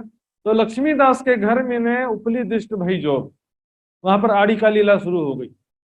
राज दीदार देवी कछु न दिल में खोर, उनको प्रत्यक्ष भौतिक नेत्रों से ही राज्य दर्शन देने लग गए। जैसे देवचंद जी के समय में कृष्ण जी के रूप में प्रकट होते थे तो क्या प्रत्यक्ष दृष्टि से तो दिखते थे ना, उसी तरह से नित आरोगण आवी आवत बड़ा आवेश, प्रतिदिन राज्य प्रकट होते थे। राज्य का आवेश जो है राज्य के स्वरूप में दर्शन देते। इस वास्ते माया का कछु न रही अवलेश, माया का जरा भी इसमें प्रभाव नहीं रहा। सुंदर साथ जी अब देखेंगे धारा भाई और लक्ष्मीदास के प्रसंग में क्या अंतर है। धारा भाई को आवेश आता था तो वो ध्यान जैसी अवस्था में आत्मिक दृष्टि से परम धाम राजश्यामा जी को देखते थे और उसकी चर्चा करते थे, वर्णन करते थे। लेकिन यहाँ पर ऐसा नहीं, यहाँ पर अंदर नहीं आ रहा है, बाहर ही आवेश जो है भौतिक नेत्रों से किसी भी रूप में दर्शन दे सकता है। राज्य का जोश आवेश, इसी को कहा गया देखे बिना जोश। बिना जोश के देखना मतलब अंदर आए बिना, बाहर से देखना। राज्य मेहर करके जिसको दिखाना चाहेंगे तो बिना ध्यान के भी प्रत्यक्ष नेत्रों से उनको दर्शन हो जाता है। लेकिन सुंदर साथ जी यहाँ पर देखेंगे दो तीन बातें यहाँ पर विचारणीय है। धारा भाई के प्रसंग में भी आया मोको आवे तहां आवेश, यहाँ पर भी शब्द है आवत बड़ा आवेश। तो यहाँ पर जो कहते हैं कि जोश छोटा आवेश बड़ा है, तो हम देखेंगे वाणी अवतरण के प्रसंग में जहां भी देखा हमने सुंदर साथ जी, वहां पर क्या था, वाणी अवतरण के प्रसंग में जो उसकी शक्ति का वर्णन आया, यो करते चर्चा जबराइले किया जोर, आया जोश इन समय कछु न रही खबर। यहाँ पर भी देखेंगे वाणी अवतरण का सारा प्रसंग है, राज्य के द्वारा जो भी लीला हुई वो प्रसंग में जो उसकी शक्ति की बात आती है। यहाँ भी देखेंगे जो वाक्य ही वाणी जोश में सो साहेब दी तो फेंक। यहाँ पर कह रहे हैं ऐसा जब दिल में आया दिया जोश हक के बल, राज्य ने जोश की शक्ति प्रदान किया, उतरी किताबें कादर से। दिया जोश, अंदर आवेश था तो उससे जोश प्रकट हुआ, ऐसा नहीं करें, दिया जोश। आवेश होता वहां जोश होता तो फिर देने की बात क्यों आती। फिर जी यहाँ पर दोनों चीज एक ही है, मैं बार बार इसलिए कहता हूं। 100 जगह आपको तोड़ मरोड़ करना पड़ता है, जैसा सत्य है उसके हिसाब से चलें। यहाँ पर आवेश को जोश को, थोड़ी देर आवेश आने से कोई प्राणनाथ नहीं हो जाता। धारा भाई को भी यहाँ प्राणनाथ नहीं कहा, यहाँ पर लक्ष्मीदास जी को भी प्राणनाथ नहीं कहा। थोड़ा देर आवेश आने से कुछ नहीं होता। हिस्सा देव आवेश का संयन को सब पर भी कहा गया है। और कोई कहता है कि मात्र आवेश आने से ही मात्र राज्य का दर्शन होता है, ऐसा भी कोई कह देता है। क्योंकि यहाँ पर आवेश लिखा है, शब्द प्रयोग किया तो बोले आवेश से दर्शन होता है। तो क्या वाणी अवतरण के समय में हफ्सा में इंद्रावती को दर्शन नहीं हुआ था क्या? वहां भी तो दर्शन हुआ था, साफ वर्णन है, वहां भी दर्शन हुआ था। तो यहाँ पर देखेंगे ध्यान के में राज्य का दर्शन करने के लिए भी जो 4 चीजें जरूरी कही है, उसमें जो शब्द आया, आवेश शब्द नहीं आया। नींद उड़े रहे ना सपना और सपने में देखना हक, मेहर इलम जोश हुक्म हक देखिए बेश। मेहर चाहिए, इलम चाहिए, जोश चाहिए और हुक्म, राज्य का हुक्म के अनुसार समय के अनुसार दर्शन होगा। तो जोश की शक्ति से ही तो दर्शन होगा, लिखा है। चितवनी में भी हम क्या बोलते हैं, मेरे अंदर राज्य में राज्य का जोश है, मेरी आत्मा को लेके जारी, कहते ही नहीं कहते। यहाँ पर ऐसा तो नहीं कहते राज्य का आवेश मुझे लेके जा रहा है, ऐसा कभी बोला? लेकिन यदि अंदर में यदि जोश से बड़ी शक्ति आवेश, ऐसा बोलना चाहिए कि मुझे आवेश लेके जा रही है, आवेश मेरी आत्मा को लेके जा रहा है, ऐसा बोलो तो फिर अक्षरधाम में रुकना भी नहीं पड़ेगा, डायरेक्ट आवेश के साथ परम धाम चले जाओगे। लेकिन महराज के प्रसंग में कहीं ऐसा लिखा भी नहीं है कि जमुना जी के उस पर आवेश लेने आया था, ऐसा कहीं लिखा है क्या? इश्क लेने आया वहां पर। जोश को चाहे आवेश को दो, एक ही बात है। और वो सत्ता का स्वरूप होने के कारण जमुना जी तक उसको दर्शाया गया है, कोई व्यक्ति या स्वरूपवान स्वरूप नहीं है सुंदर साथ जी। चितवनी में फिर क्या कहते हैं, कहते थे या कहते हैं अभी भी पता नहीं, पहले तो कहते थे, लेकिन सदगुरु महाराज मुझे लेके जा, मेरी आत्म को लेके जा रहे। फिर सदगुरु महाराज सत्स्वरूप में रुक गए। या सदगुरु महाराज के अंदर इश्क नहीं था, या सदगुरु महाराज के अंदर आवेश नहीं था, तो सत्स्वरूप में रुक गए। क्योंकि मेरे सामने ये प्रश्न 17-18 साल पहले आया था कि सदगुरु महाराज को क्यों रोक देते हैं, क्या सदगुरु महाराज के अंदर इश्क नहीं था। तो सवाल ये उठता सुंदर साथ जी की, जब मैं कह रहा हूं कि मेरी आत्म को लेके जा रहे हैं, तो सदगुरु महाराज का भौतिक स्वरूप मेरी आत्म को लेके नहीं जाएगा। सदगुरु महाराज के अंदर जो राज्य का जो आवेश है वही मेरी आत्म को लेके जाएगा, आत्म कोई स्थूल स्वरूप नहीं लेके जाएगा, तो वो साथ में ही जाएगा। फिर आगे राज्य के दिल में हांसी करने का ठाम, यहाँ पर राज्य के दिल में क्या था, हांसी करने का इच्छा हुआ। इसके पीछे भी कुछ खास नसीहत देना था, उपदेश देना था। तो राज्य ने उनको वादा किया लक्ष्मीदास जी को कि आज से 8वें दिन सकुमार बाई जागृत हो जाएंगे तुम्हारे द्वारा। औरंगजेब के अंदर सकुमार की जो आत्म है आज से 8वें दिन में जागृत हो जाएगी। तब राज बड़ो आदर के सब प्रहन्ना जी ने उनका बहुत रेस्पेक्ट किया। वो बहुत खुशी की बात है, आपके द्वारा जागनी हो या किसी के द्वारा जागनी हो, उस दुनिया सुंदर साथ के समक्ष वो आदरणीय है, पूजनीय है। यदि आपके द्वारा जागनी होता है तो भी मुझे कोई आपत्ति नहीं है, जागनी होना चाहिए बस। यहाँ तो क्या करते हैं सुंदर साथ, पता चला कोई नया सुंदर साथ इस विद्वान से जुड़ रहा है, फोन लगाओ पता करो कौन है, उससे नहीं जुड़ना चाहिए, टांग खींचो इधर से, हाथ खींचो, उसके पास नहीं जाना चाहिए, भले वापस चला जाए, टांग खींचने में लगे रहते हैं। उससे तारतम्य ले लिया किसी दूसरे विद्वान से तो भी पीछे पड़े रहेंगे, उससे तारतम्य क्यों ले लिया, इनसे लो, ये तो सबसे बड़ी विद्वान है। राणा जिनका क्या कहा, बड़ो आदर कियो, श्रीराज की कृपा कहो ऊपर हो, जिसके ऊपर भी धन धनी की कृपा हो वो मेरे आगे हो करके काम करे सोए। यदि सीधे चंद जी मेरे सिर पर है तो मैं उससे कभी भी चित्त नहीं मोड़ूंगा, उनके प्रति कभी भी द्वेष या ईर्ष्या की भावना मैं नहीं रखूंगा। राज्य की कृपा जिस पर हो वो कार्य करे। कुरान का एक शब्द जरा याद रखिए, अल्हम्दुलिल्लाह, सारी शोभा उस खुदा के लिए, न मेरी शोभा है न तुम्हारी शोभा है। जागनी कार्य किसी भी के द्वारा भी होना चाहिए, सत्य ज्ञान का प्रचार होना चाहिए। मैंने किया ऐसा नहीं है, मेरे द्वारा जो करवा रहे हैं वो भी राज्य करवा रहे हैं, आपके द्वारा करवाएंगे वो भी राज्य करवाएंगे, तो सारी शोभा तो राज्य की है ना भाई। ना मेरी शोभा है ना आपकी शोभा, सारी शोभा उस खुदा की है जो धरती आसमान का रब है, मालिक है। तब श्री प्राणनाथ जी कहते हैं तुम जो है सो जागनी कार्य करो तो आगे रहो, मुझसे मुझसे आगे बढ़ करके नेतृत्व करो जागनी कार्य का, या तो मेरे आगे हुई ये काम करे सो, या तो मेरे साथ में बैठना तो मेरे साथ में बैठो, हम दोनों मिलकर जागनी कार्य करेंगे। और यदि ये भी नहीं कर सकते तो मेरा पीछा कम से कम मत छोड़ो, अर्थात मेरे पीछे मेरे निर्देश अनुसार चलना कम से कम मत छोड़ो। लक्ष्मीदास जी कहते हैं कि आपसे आगे तो नहीं हो सकता मैं, लेकिन जोड़े तुम्हारे बैठूंगा और सकुमार की जागनी करूंगा। तो 2-3 दिन तक प्रहन्नाथ जी के साथ समान आसन में बैठा वो, लेकिन भीम भाई और श्याम भाई ताना मारने लगे, धाम धनी लक्ष्मीदास की जय। तो उनको बड़ा शर्मिंदा हुआ कि खुद मालूम है कि मैं क्या हूं, तो वो नीचे बैठने लग गए। अब 8 दिन पूरे हो गए और राज्य महाराज पुनः दर्शन दिए। तब जैसे ही लक्ष्मीदास ने अर्जी किया, धाम धनी आपने वादा किया था 8 दिन हो चुका है तो सकुमार की जागनी कर दीजिए। तो राज्य महाराज अदृश्य हो गए, गायब हो गए। तब हंसी हुई, इस प्रकार से हंसी तो हुई, लेकिन इसके पीछे कारण क्या था, ये तो नहीं मुकर्रर बखत रोज कयामत, ये तो निश्चित नहीं है, ये कब होगा, ये कयामत के समय की बात है। सुंदर साथ जी, सकुमार की जागनी का संबंध है कयामत से। जब जगत का अंतिम समय होगा, देखिए कयामत जो शब्द है इसमें भी 2 प्रकार की कयामत होती है, कयामतुल कुबरा, कयामतुल सुगरा। तो छोटी कयामत और बड़ी कयामत। कयामत उल सुगरा मतलब छोटी कयामत, रोजमर्रा की जिंदगी में देख रहे हैं हम, कहीं भूकंप आ रहा, कहीं बाढ़ आ रहा, कहीं बम स्फोट हो जा रहा, कहीं कुछ हो रहा है, सैकड़ों हजारों की संख्या में लोग मार रहे हैं, बड़ी बड़ी विपदाएं आ रही है, बाढ़ हो रहा है तो कहीं सूखा पड़ रहा है। ये सब है छोटी कयामत, कयामतुल सुगरा। और कयामतुल कुबरा क्या है? महाप्रलय, फना फिल्लाह। तो कयामत का अर्थ तो वैसे कायमी से बना है, आत्म जागृति अखंड मोक्ष से है, लेकिन कयामत और महाप्रलय दोनों आपस में रिलेटेड है। पहले प्रलय करके उठाए लेती तस्वीर, पहले प्रलय होगा तब तो मोक्ष होगा ना। जन्नत तो सब जाना चाहते हैं लेकिन मरना नहीं चाहते, तो कैसे होगा?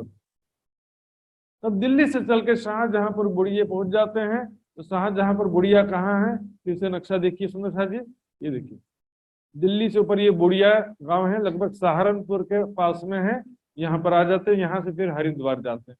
तो पहले शाहजहांपुर बुढ़िया का दिखते हैं। तो बुढ़िया शहर में आते हैं, वहां पर जब पहुंचे तो याजुज माजुज ने तो फिर वहां जोर कर दिया, मिर्गी की महामारी फैल गई। संक्रामक बीमारी मिर्गी जो है वहां पर फैलने लगी थी। बहुत से लोग उसके वजह से मारे जाने लगे। यहाँ पर नागजी भाई भी उसके चपेट में आ गए।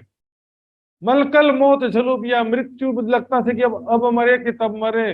तब राजी महाराज ने अपना जोश दिखा करके, जोश की शक्ति के द्वारा परम धाम दिखा करके उनको, उनकी प्राणों की रक्षा किया। बोलो श्री प्राणनाथ प्यारे की। देखिए चुपाई, देखिए कोई कह रहे थे आवेश से ही राज्य का दर्शन होता, जोश से नहीं होता, कहते हैं ना। यहाँ देखिए चुपाई में क्या कर रहे हैं, जोश के द्वारा धाम दिखाया। परम धाम राजश्यामा जी भी धाम, परम धाम दिखाया तो राजश्यामा जी नहीं दिखाया होगा। परम धाम राजश्यामा जी का दर्शन अपने जोश की शक्ति प्रदान करके उनको करा दिया। लक्ष्मीदास के समय आवेश शब्द प्रयोग हुआ है, बोले आवेश से दर्शन होता है। या हफ्सा में जहां पर जोश शब्द प्रयोग किया है तो वहां पर दर्शन नहीं होता था, वहां बोले अंदर आवेश था तो बाहर तोड़ मरोड़ किस लिए? एक झूठ को छिपाने के लिए 100 झूठ क्यों बोलना? अंधभक्ति एक पीढ़ी से ज्यादा नहीं चलती है, एक पीढ़ी के बाद में लोग विचारेंगे कि इसने सही कहा था या झूठ कहा था।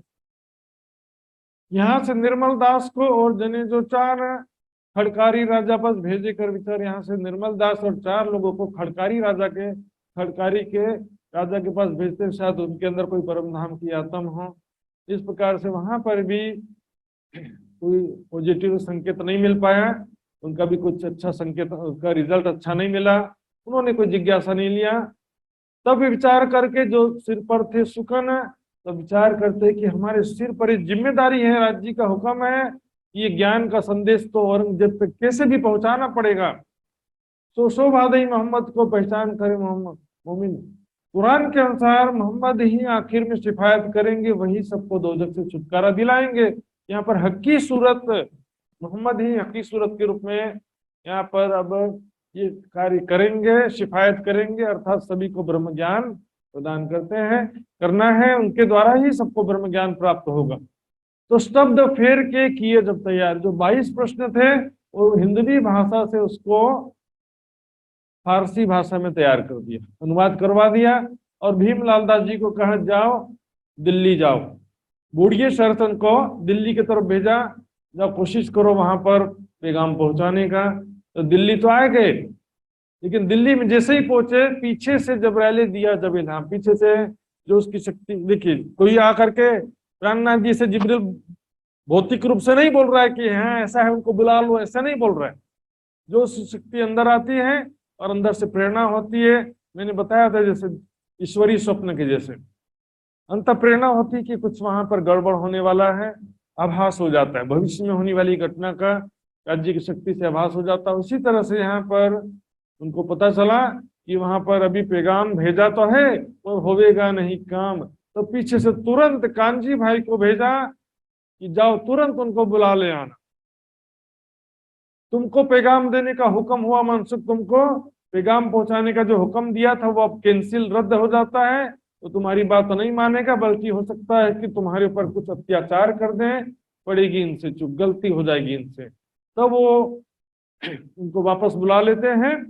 अब यहाँ पर 1 मास रहने के पश्चात बुढ़िया शहर में 1 महीना रहते हैं और देखते हैं कि अरे अभी तो हरिद्वार में महाकुंभ मेला लग रहा है और संवत 1735 का समय आ गया है, शक संवत 1600 व्यतीत हो चुके हैं। तो यहाँ पर अब सबसे जरूरी काम है बुद्ध निष्कलंक स्वरूप में अपनी पहचान को जाहिर करना। जाहिर तो करना पड़ेगा उचित समय पर। कोई बोलेगा कि हमको तो कहा ही नहीं है, पता ही नहीं चला, तो जाहिर होने के लिए सबसे अच्छा अवसर था। क्योंकि कुंभ मेला में आज भी हम देखते हैं समस्त धर्म के विद्वान, आचार्य और अनुयायी सारे वहां पर एकत्रित होते हैं। तो वहां पर कुंभ के मेले में सब एकत्रित हो, कुंभ मेले में श्री प्राणनाथ जी अपनी पहचान जाहिर करने के लिए चल पड़ते हैं। यहाँ पर देखेंगे कुंभ मेले से क्या तात्पर्य, कुंभ शब्द क्यों प्रयोग करते हैं। कुंभ शब्द आता है अमृत कुंभ से। अमृत का कुंभ यानी घड़ा, अमृत का घड़ा भी बोलते हैं, अमृत कलश भी बोलते हैं। तो इससे कुंभ मेला बन गया। तो पौराणिक मान्यता के अनुसार जब देवताओं और राक्षसों ने मिलकर समुद्र मंथन किया था, तो उस समय 14 रत्न निकले थे। जाहिरी वर्णन पहले बता रहा हूँ, फिर इसका बातिनी भी बताऊंगा। तो उस समय 14 रत्न हलाहल विष कामधेनु का उच्चैश्रवा घोड़ा आदि सभी निकले थे। सबसे लास्ट में अमृत ब्रह्म ज्ञान निकला, ऐसा वर्णन आता है। देखिए सुंदर जी, यहाँ पर वास्तव में ये सब क्या है, संसार रूपी सागर का मंथन है। कोई क्षीर सागर में मंथन करेंगे तो, क्षीर सागर से मंथन करेंगे तो देखिए 10वां नंबर चंद्रमा निकलेगा सागर में से, बताइए जरा। सागर में से नहीं निकला, संसार रूपी सागर का मनुष्यों ने मंथन किया। जैसे बोलता है ना, ये सतवाड़ी मत के, उन संसार का चिंतन किया कि संसार में क्या क्या चीजें हैं विशेष, संसार में क्या क्या खास चीजें हैं। जैसे आज बोलते हैं ना 7 अजूबे संसार में, ये क्या है, संसार में से हम देखा कि चारों तरफ क्या यूनिक थिंग है संसार में, अद्वितीय वस्तु क्या है। उसी तरह से उस समय में 14 वस्तु निकाले। जैसे हलाहल विष क्या है, निंदा ही सबसे बड़ा विष है। शंकर जी जैसे भगवान शंकर जी जैसे योगी जो है, वो अपनी निंदा सुन करके शांत रह सकते हैं। बड़े बड़े ज्ञानी और ध्यानी और योगी भी निंदा सुन के तुरंत घबरा जाते हैं। निंदा सुन करके गले तक रखा, नीचे दिल में आने नहीं दिया उसको। कामधेनु गाय देखा, गाय जो है, सभी गाय कामधेनु ही है, क्योंकि गाय जो इतना उसका लाभ है, उसके मल मूत्र से भी लाभ है, उसके दूध से लाभ, उसके रहने से भी, जहाँ गाय होती है वो स्थान पवित्र होता है, वहां पर देवताओं का वास होता है, ऐसा कहा जाता है। और यहाँ पर जो जो महत्वपूर्ण चीजें थी संसार में, जैसे कि ये हीरे माणिक पुखराज आदि कौस्तुभ मणि हो गया, यहाँ पर रंभा मतलब के संसार में कहा गया स्त्री की महत्वपूर्ण वस्तु है, लक्ष्मी यानी धन जो है एक महत्वपूर्ण वस्तु है, मदिरा एक यहाँ पर अच्छी वस्तु तो नहीं है लेकिन वो भी यहाँ पर एक यूनिक थिंग है संसार में। इस तरह से ये वेद्य धन्वंतरी वेद्य, ये सब क्या संसार में ऑलरेडी परमात्मा के सत्ता से संसार में ऑलरेडी थे। तो जाहिरी वर्णन के हिसाब से क्या देखिए, जब अमृत कलश निकला तो देवताओं ने कहा कि हम पिएंगे, तो राक्षस कहने लगे ना पहले हम पिएंगे। तो बहुत गड़बड़ हो गया थी, राक्षस पी लेंगे तो अमर हो जाएंगे महाप्रलय तक, ऐसा सोचने लगे। तब विष्णु भगवान सुंदरी का रूप लेकर के आए। पर इससे पहले क्या भागम भाग हुआ, तो भागम भाग से कुछ बूंदे धरती पर गिर गई। अंतरिक्ष में दौड़ रहे थे भागम भाग, और पृथ्वी तो गोल घूमे जा रहा है, तो किधर दौड़ रहे थे, पृथ्वी के साथ साथ दौड़ना पड़ेगा तभी तो पॉइंट में गिरेंगे। अंतरिक्ष से पानी यहाँ पर कैसे गिरेगा, अंतरिक्ष का गुरुत्वाकर्षण यहाँ थोड़ी होता है, अंतरिक्ष में पृथ्वी का गुरुत्वाकर्षण काम थोड़ी करता है अंतरिक्ष से जाने के बाद। ये देखिए साहब जी, सब बात ही नहीं वर्णन है। 4 जगह में अमृत बूंदे गिरने का मतलब क्या है, उज्जैन में क्षिप्रा नदी के किनारे, नासिक में गोदावरी नदी के किनारे, हरिद्वार में गंगा नदी के किनारे, और प्रयागराज में त्रिवेणी संगम के किनारे, नदियों के किनारे ऋषियों के बड़े बड़े आश्रम हुआ करते थे। वहां पर बड़े बड़े ज्ञानी योगी तपस्वी ऋषि मुनि रहते थे। तो क्या कहा कि इन 4 जगहों में ब्रह्म ज्ञान की कुछ बूंदे हैं, कुछ ब्रह्म ज्ञान का कुछ अंश ज्ञान है यहाँ पर। तो यहाँ पर जा करके तीर्थ में जाके स्नान करने से मतलब ज्ञान रूपी गंगा में स्नान करो, ऐसे ऋषि मुनियों से ज्ञान प्राप्त करने की बात को ही गंगा स्नान कहा गया। ज्ञान रूपी गंगा में स्नान करना, कहां से कहां पहुंच गए सब।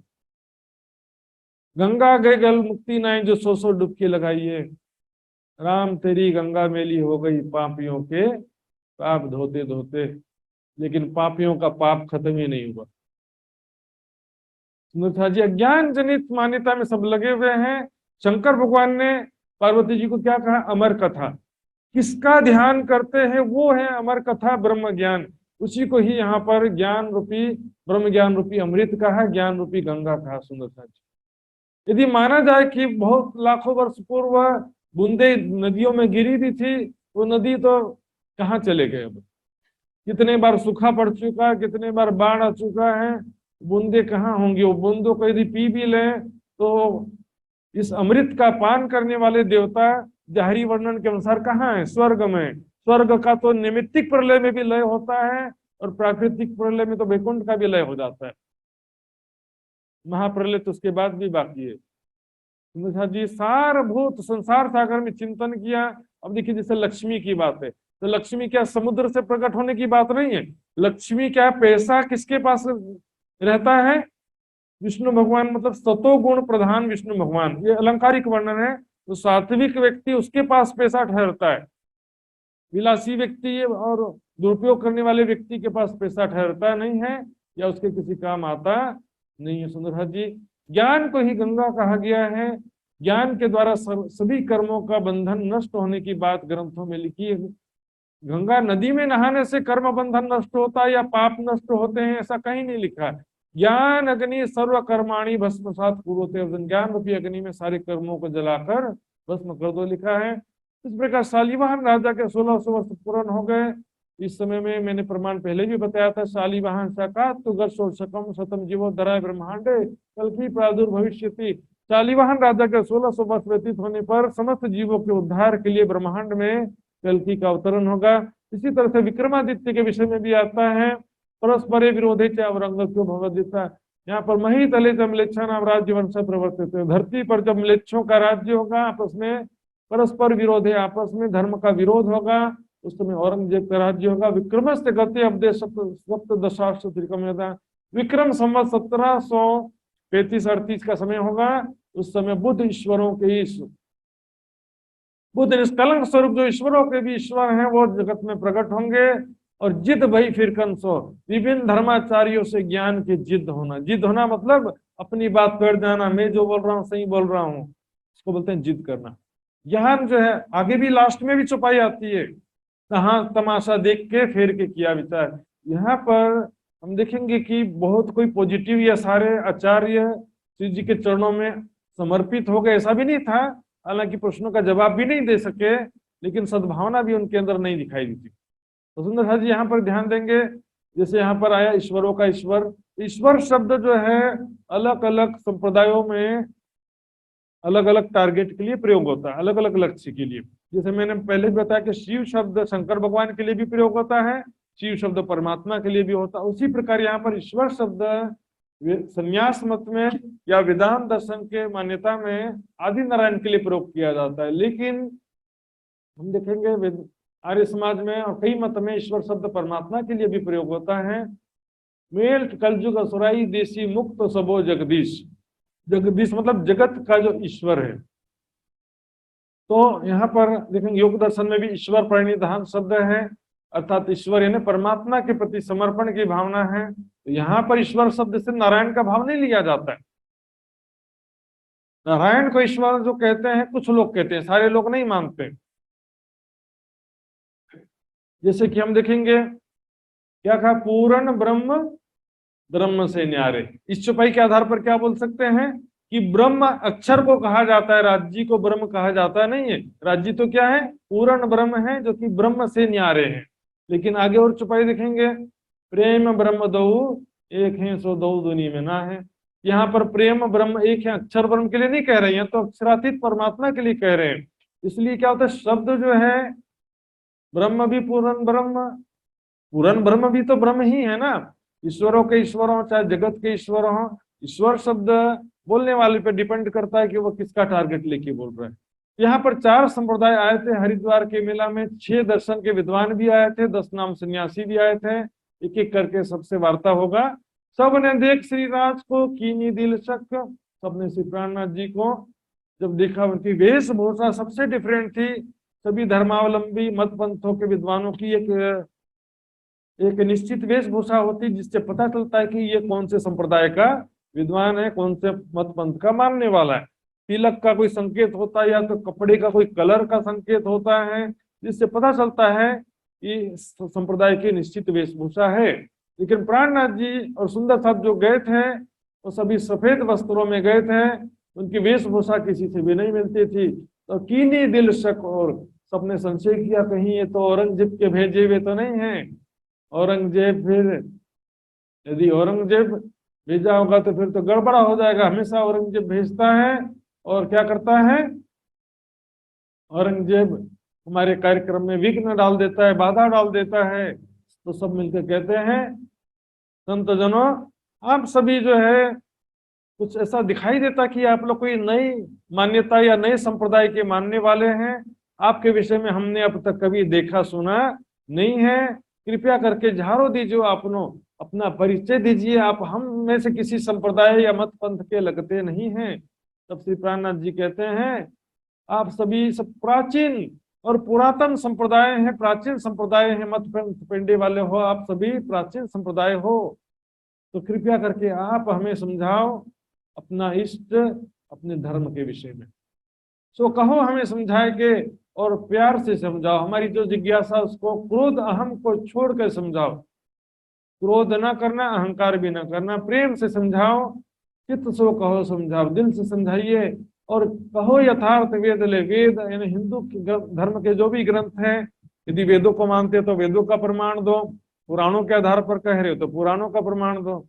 सोई ग्रहे हम आए, हम तो यहाँ पर ग्रहण करने के लिए आए हैं।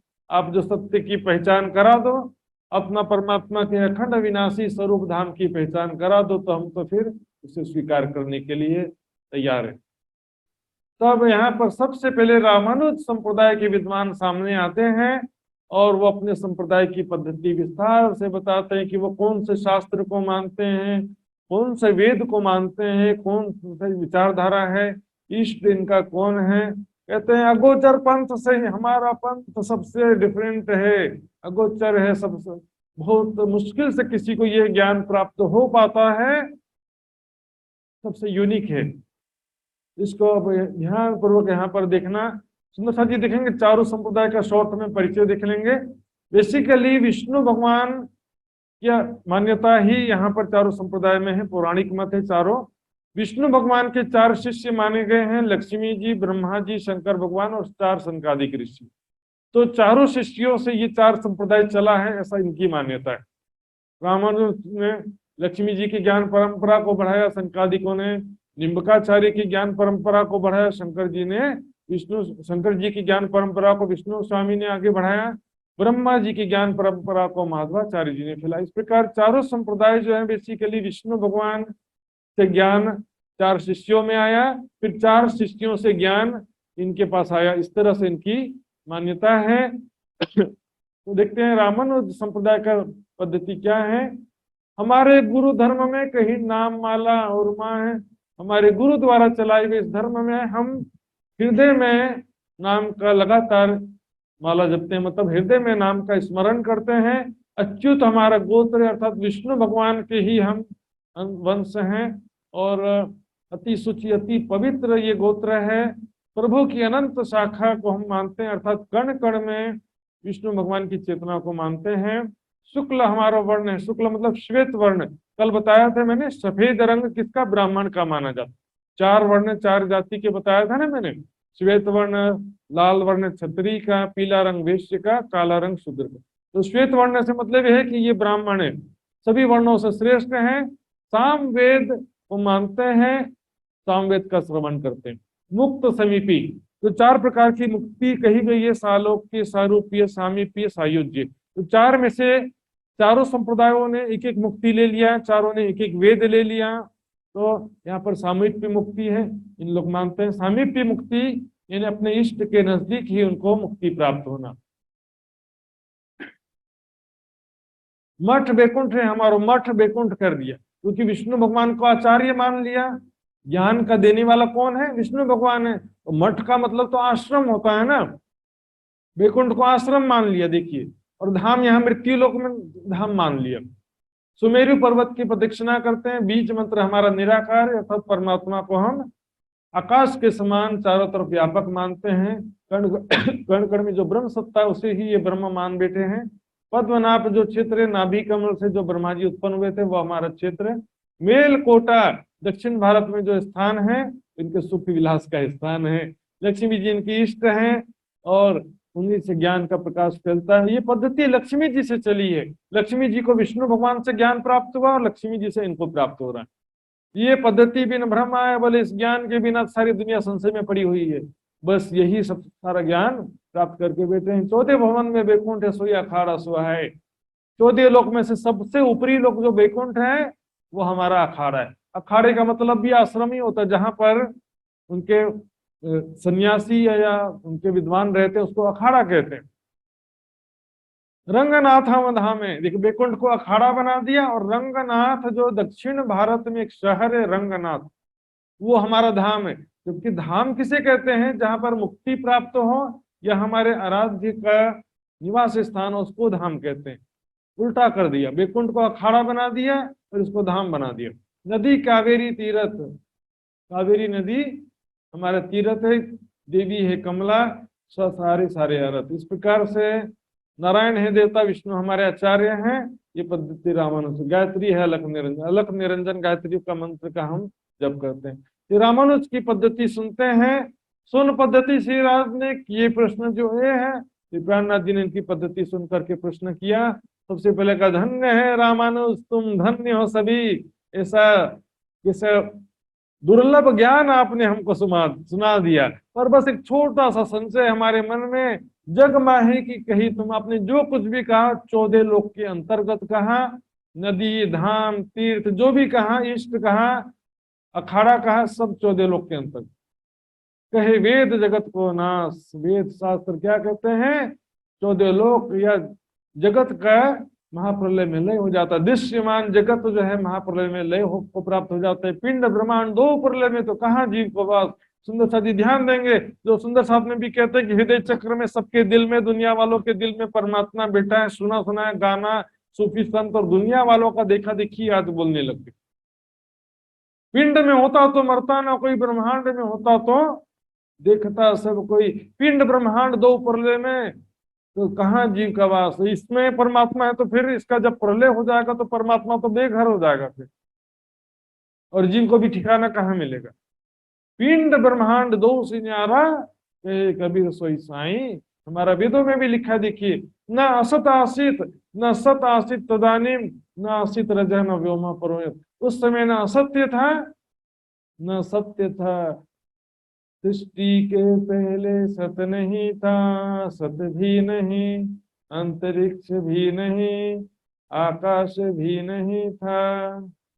न आसित रजह न व्योम, व्योम का मतलब होता है आकाश। इसी मंत्र के आधार पर ये भारत एक कोच सीरियल का जो टाइटल सॉन्ग था बना था। उस समय देखिए असत्य तो नहीं था लेकिन सत्य भी नहीं था। भी सत्य कैसे कह रहे, इस संसार में जो अव्यक्त जगत है या सूक्ष्म, यहाँ पर सूक्ष्म कण कण में जो व्याप्त ब्रह्म सत्ता है, जिसको दुनिया सत्य समझती या परमात्मा समझ लेती है, वो भी उस समय नहीं था। सुंदर सा जी, परमाणु भी नहीं था। रज का मतलब होता परमाणु, लेकिन उनकी मान्यता में क्या है, परमाणु बोले, परमाणु तो अखंड विनाशी, ऐसा उनका सिद्धांत बना रखा है। तो फिर यहाँ का परमाणु को कहाँ घटा देंगे, अंतरिक्ष या आकाश में कह देंगे। यहाँ पर स्पष्ट रूप से कह रहे हैं रजह, रजह का मतलब होता है परमाणु कण। सूक्ष्माणु को ही रजह शब्द कहा जाता है। तब इसके पश्चात अब निमानुष संप्रदाय वाले आते हैं। श्रीमद् भागवत में भी 4 प्रकार के प्रलय का जो वर्णन है, उसमें संपूर्ण प्रकृति मंडल का लय हो जाने का वर्णन स्पष्ट रूप से किया गया है। निमानुष संप्रदाय वाले अपने वेदिष्ट जप धाम का वर्णन करते हैं। तो उसमें देखते हैं सुंदर जी, निमानुष संप्रदाय को निम्बार्क संप्रदाय भी कहते हैं। निम्बार्क के जो आचार्य थे उनका नाम निम्बार्क कैसे पड़ा, क्योंकि एक बार क्या था, चातुर्मास्य व्रत के कारण कोई संत जन भूखे थे और उनका नियम था कि जब सूर्यास्त हो जाता था उसके बाद खाना नहीं खाते हैं, ऐसा उनका नियम था। तो सूर्यास्त हो गया तो बेचारे दिन भर के भूखे थे, व्रत भी नहीं तोड़ पाए, खाना नहीं खा पाए। बोले पूरी रात भर भूखे रहेंगे तब अगले दिन सुबह भोजन मिल पाएगा। और अगले दिन का व्रत शुरू हो जाता है। तो निम्बकाचार्य जी ने क्या किया था, एक नीम के पेड़ में सूर्य का दर्शन करा दिया, अपने योग बल से सिद्धियों से नीम के पेड़ में सूर्य का दर्शन करा दिया। तो नीम को यहाँ से जो है नीम और अर्क दो शब्द से मिल करके निम्बार्क बन गया। तो यहाँ पर देखेंगे इनकी पद्धति क्या है। ये कहते हैं कि विष्णु भगवान ने हंस रूप धारण करके सनकादिक ऋषियों को जो ज्ञान दिया था, वो ज्ञान फिर नारद जी को मिला, फिर निम्बार्क आचार्य को प्राप्त हुआ। अर्थात एक प्रकार से विष्णु भगवान से सनकादिक ऋषियों में, सनकादिक ऋषि से इनके संप्रदाय में ये ज्ञान आया है, ऐसा कहते हैं। देखते हैं क्या इनका मान्यता है। मथुरा है शाला से, मथुरा शाला, शाला जो है या तो सुख विलास का स्थान या तो ज्ञान प्राप्ति का स्थान इनका मथुरा है। धर्म क्षेत्र इनका गोकुल है, पवित्र गोकुल आज भी देखते हैं लोग तीर्थ करने के लिए गोकुल में वृंदावन में जाते हैं। सुख विलास वृंदावन में, यहाँ पर नित्य वृंदावन नहीं कहा क्योंकि इनको नित्य वृंदावन का ज्ञान ही नहीं है, तो क्या करें बेचारे। वृंदावन यहीं पर अखंड बोलेंगे, रासलीला कहाँ पर चल रही है, इसी वृंदावन में चल रही बोलेंगे। तो महाप्रलय में तो छोड़ो, नैमित्तिक प्रलय में ये मृत्यु लोकलय हो जाता है, तो फिर ये रासलीला में बेचारे कहाँ जाएंगे, कृष्ण जी कहाँ जाके रासलीला करेंगे। धाम द्वारका नित्य, अब यहाँ पर एक जगह ब्रज लीला रासलीला को भी मानते कह रहे हैं, तो एक तरफ द्वारिका वाली लीला को भी मानते, क्योंकि तारतम्य ज्ञान नहीं होने से सारी लीला विष्णु भगवान की है ऐसा मानते। ब्रज लीला भी विष्णु भगवान की, रासलीला भी विष्णु की, और ये द्वारिका मथुरा की लीला भी विष्णु की ही है, ऐसा इनकी मान्यता होता है। इसलिए दोनों तरफ की बात आएगी। नदी गोमती तीर्थ है, इष्ट रुक्मणी, यजुर्वेद हरिनाम की माला, यजुर्वेद को मानते, गोमती नदी में तीर्थ स्नान करते हैं। रुक्मणी जो लक्ष्मी जी के अवतार है, रुक्मणी इनको इष्ट मानते हैं। यहाँ राधिका जी को भी मानते हैं, रुक्मणी को, सबको एक ही समझ लेते हैं। विष्णु भगवान कृष्ण के रूप में थे, रुक्मणी से शादी किया, राधा से क्यों शादी नहीं किया, क्योंकि द्वारका मथुरा में उनके तन से राज्य की शक्ति निकल चुकी थी, परमात्मा का आवेश निकल चुका था। ब्रज रास लीला में प्रेम की लीला हुई, वहां पर यहाँ पर आगे वो भूल गए, वापस कभी गए नहीं। जी तरह से कई प्रकार के इसमें विचार करने की बातें हैं। 16,108 रानियां बनाए वहां पर द्वारिका में, लेकिन गोपियों के पास उद्धव को भेज दिया उनको निराकार ब्रह्म का ध्यान करने। वृंदा देवी मुक्त स्वरूपी प्रणव मंत्र ओंकार, इनका जो मंत्र क्या है, प्रणव ओंकार का मंत्र है, ओम ऐसा बोलते हैं। सारूप्य मुक्ति को मानते हैं, अपने इष्ट के जैसा स्वरूप प्राप्त होने को सारूप्य मुक्ति कहते हैं। वृंदा कौन है, एक सती स्त्री का नाम है वृंदा देवी। तो वृंदा देवी का पति था जालंधर नाम का राक्षस, तो था तो राक्षस, लेकिन देवता इसको मार नहीं पा रहे थे, वध नहीं कर पा रहे थे, क्योंकि इसकी पत्नी इतनी पतिव्रता थी। पत्नी के पतिव्रत के प्रभाव से वो उनका पतिव्रता धर्म ऐसा था, पति को कोई मार नहीं पा रहा था। तो विष्णु भगवान ने क्या किया, जालंधर राक्षस का जैसा रूप धारण करके पत्नी के पास गए, यानी कि वृंदा के पास गए और उसका सतीत्व भंग कर दिया। तो फिर जालंधर राक्षस को मार दिया देवताओं ने। बाद में पता चलने पर वृंदा देवी ने विष्णु भगवान को श्राप दे करके पत्थर बना दिया। आजकल कहते हैं ना शालिग्राम पत्थर की पूजा करें। गोपाल वंश है गायत्री, हमारा वंश गोपाल है, गायत्री गोपाल मंत्र का हम जप करते हैं। नारद ऋषि हमारे आचार्य हैं, ऋषि दुर्वासा हैं। विष्णु का वाहन जिसे गरुड़ कहते हैं वो हमारे देवता हैं, जो कि साधु संत की सदैव रक्षा करते हैं। ये निमानुज पद्धति है। तब प्रश्न के श्रीराज ने, तुम में नहीं विचार, तुम्हारे अंदर विचारशीलता नहीं है। कछु कही जगत के परे की, कछु जगत मंझार।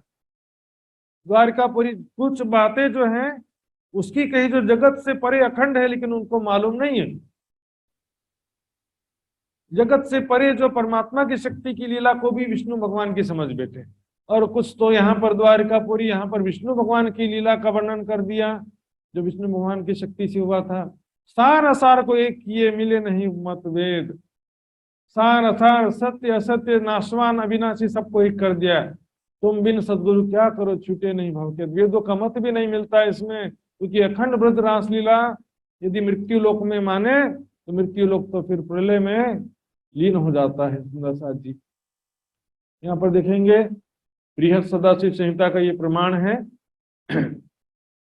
क्या क्या नित्य वृंदावन के अंदर जो गुह्य लीला हुई वह अक्षर से भी परे अक्षरातीत परब्रह्म की लीला थी।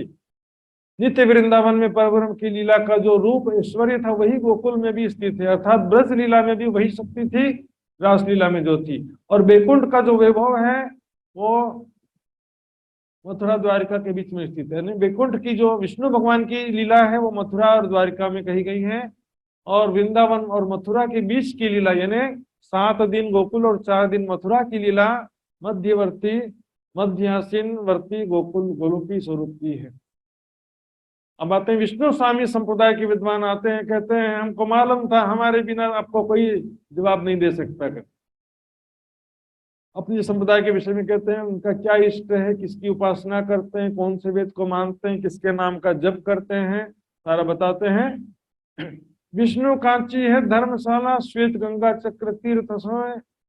विष्णु कांची दक्षिण भारत में एक जगह है, उसका धर्मशाला इनका, श्वेत गंगा चक्र इनका तीर्थ है। सुख विलास इंद्र दमन मध्य जहां निर्मल सब है। इंद्रियों के दमन में ही इनको सुख प्राप्ति होता है। योग साधना में क्या करते हैं, इंद्रियों का दमन करने का भी एक शब्द आता है और एक शब्द आता है इंद्रिय निग्रह। दमन और शमन के 2 तरीके होते हैं। पहले तो समझा करके कोशिश किया जाता है कि ज्ञान दृष्टि से समझे कि ये चीजें हमारे लिए नुकसानदायक है, इसलिए इसका सेवन ना करें। फिर भी इंद्रियां, आंखें बोलती नुकसानदायक हो या जो भी हो, जिब्या कहता मुझे तो खाना है, नुकसान हो मेरे को कोई फर्क नहीं पड़ सकता, तब दमन करना पड़ता है। जब प्रेम से नहीं समझते तो दमन करना पड़ता है इंद्रियों का। इंद्रियों को मार टूक करो दुश्मन को, जो गुणन इंद्रिया उल्टे लगे संसार जी मार टूक करो इनको का, इनको दमन भी करना पड़ता है, जबरदस्ती इसको रोकना भी पड़ता है। थोड़ा सा तपोमय जीवन भी जरूरी है। ना ही तपस्विनो योग सिद्ध्यति, प्रेम से खाते पीते परमात्मा की प्राप्ति नहीं होती है। तप के बिना योग सिद्ध नहीं होता है। खाने को पेट माफक वाणी वितक में लिखा है, जरा विचार करिए। अरे कहाँ लिखा है, दिखाई देने वाला नहीं है कभी। सुख माया को मूल है, सुख माया का जड़ है, चाहे बढ़ना विस्तार बढ़ती जाती है, इच्छाएं तृष्णा बढ़ती जाती है। 3 कारण साधो सुख तजिया वास्ते अपने करतार। सुखों का त्याग किया साधु जनों ने परमात्मा की प्राप्ति के लिए। दुख बड़ो पदार्थ जो कोई जाने, ताते सुख को छोड़ के दुख ले सके तो सुख को छोड़कर दुख ले सकते हो तो ले लो, पर ये चुपाई कहाँ दिखाई देगी। मारकंड है तीर्थ, मारकंड ऋषि का जो आश्रम के किनारे पुष्प भद्रा नदी है वो हमारा तीर्थ है। पुरुषोत्तमपुर धाम है, पुरुषोत्तमपुर है ना, उत्तम पुरुष तो विष्णु भगवान को मान लेते हैं, तो उनका स्थान का बैकुंठ हमारा धाम है कहते हैं। इष्ट लक्ष्मी है जगन्नाथ, शिवन उपासना नाम। तो जगन्नाथ भगवान किसे कहते हैं, जो योगेश्वर कृष्ण यहाँ पर जगन्नाथपुरी में जो मंदिर है, तो उनको विष्णु भगवान के कृष्ण अवतार योगेश्वर कृष्ण को ही जगन्नाथ कहा जाता है, जगन्नाथ भगवान। अथर्ववेद हमारा है, इसको हम मानते हैं। और माला नाम के सार, हम जो विष्णु भगवान के नाम की माला जपते हैं। अच्युत गोत्र है पुनः, यानी अच्युत यानी विष्णु भगवान का ही हम अंश हैं ऐसा मानते हैं। त्रिपुरारी शाखा, शंकर भगवान हमारे संप्रदाय की शाखा है, अर्थात विष्णु भगवान से शंकर भगवान में ज्ञान आया, फिर शंकर भगवान के द्वारा हमारे पास है। शुक्ल वर्ण तुम जानियो, शुक्ल यानी श्वेत वर्ण यानी कि हम ब्राह्मण हैं, सत्वगुणी हैं। तुलसी मंत्र है जाप, तुलसी मंत्र का जप करते। जलबिंब ऋषि हमारे देवता है, वामदेव हमारे आचार्य हैं। ब्रह्म गायत्री मंत्र का हम जप करते हैं। महादेव से ये संप्रदाय आई है, अर्थात शंकर भगवान जी ने विष्णु भगवान से ज्ञान प्राप्त किया और फिर उससे हमने किया। सायुज्य मुक्ति हमने ग्रही, हम क्या सायुज्य मुक्ति को मानते हैं। सायुज्य मुक्ति क्या है, जैसे नदियां समुद्र में जाकर के मिल जाती हैं, हमारा अस्तित्व विष्णु भगवान में या निराकार में समाहित हो जाता है, उसको क्या कहते हैं, लीन हो जाना, फना हो जाना, अपने अस्तित्व को समाप्त कर देना। यहाँ पर निरानंद संप्रदाय में भी कुछ लोग ये सिद्धांत फिट करने लगे, राज्य में डूब जाओ और लीन हो जाओ। कहाँ लिखा भाई, मूल परात्म में जागृत होने की बात है।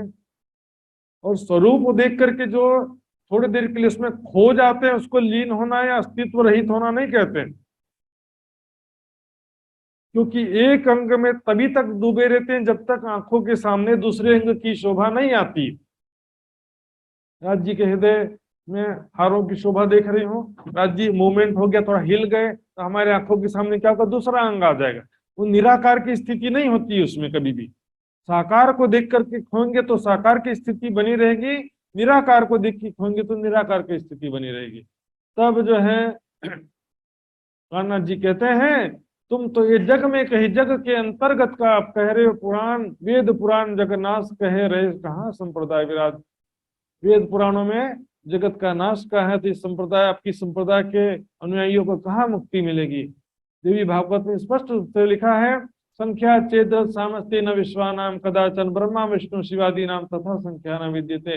जिस प्रकार हवा में धूल के कण कितने हैं कोई गिन नहीं सकता है, यदि गिन भी लो तो भी ऐसे 14 लोक के ब्रह्मांड कितने कोई नहीं गिन सकता। हर एक ब्रह्मांड में एक एक ब्रह्मा विष्णु महेश है। इस प्रकार ब्रह्मा विष्णु शिवादि नाम तथा संख्या न विद्यते, उनकी भी कोई संख्या नहीं गिन सकता।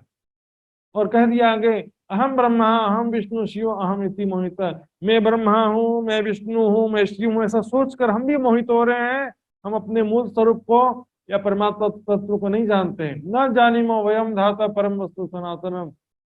आइए सुंदर साथ जी, अब माधवाचार्य चौथा संप्रदाय है, इसके बाद हम देखेंगे 10 नाम संन्यास। तो माधवाचार्य के विद्वान आते हैं और अपने संप्रदाय का परिचय देते हैं। पूरी अवंतिका शाला से, अवंतिकापुरी अर्थात उज्जैन, उज्जैन में जो आश्रम है उनकी शाला है। नैमिषारण्य इनका क्षेत्र है।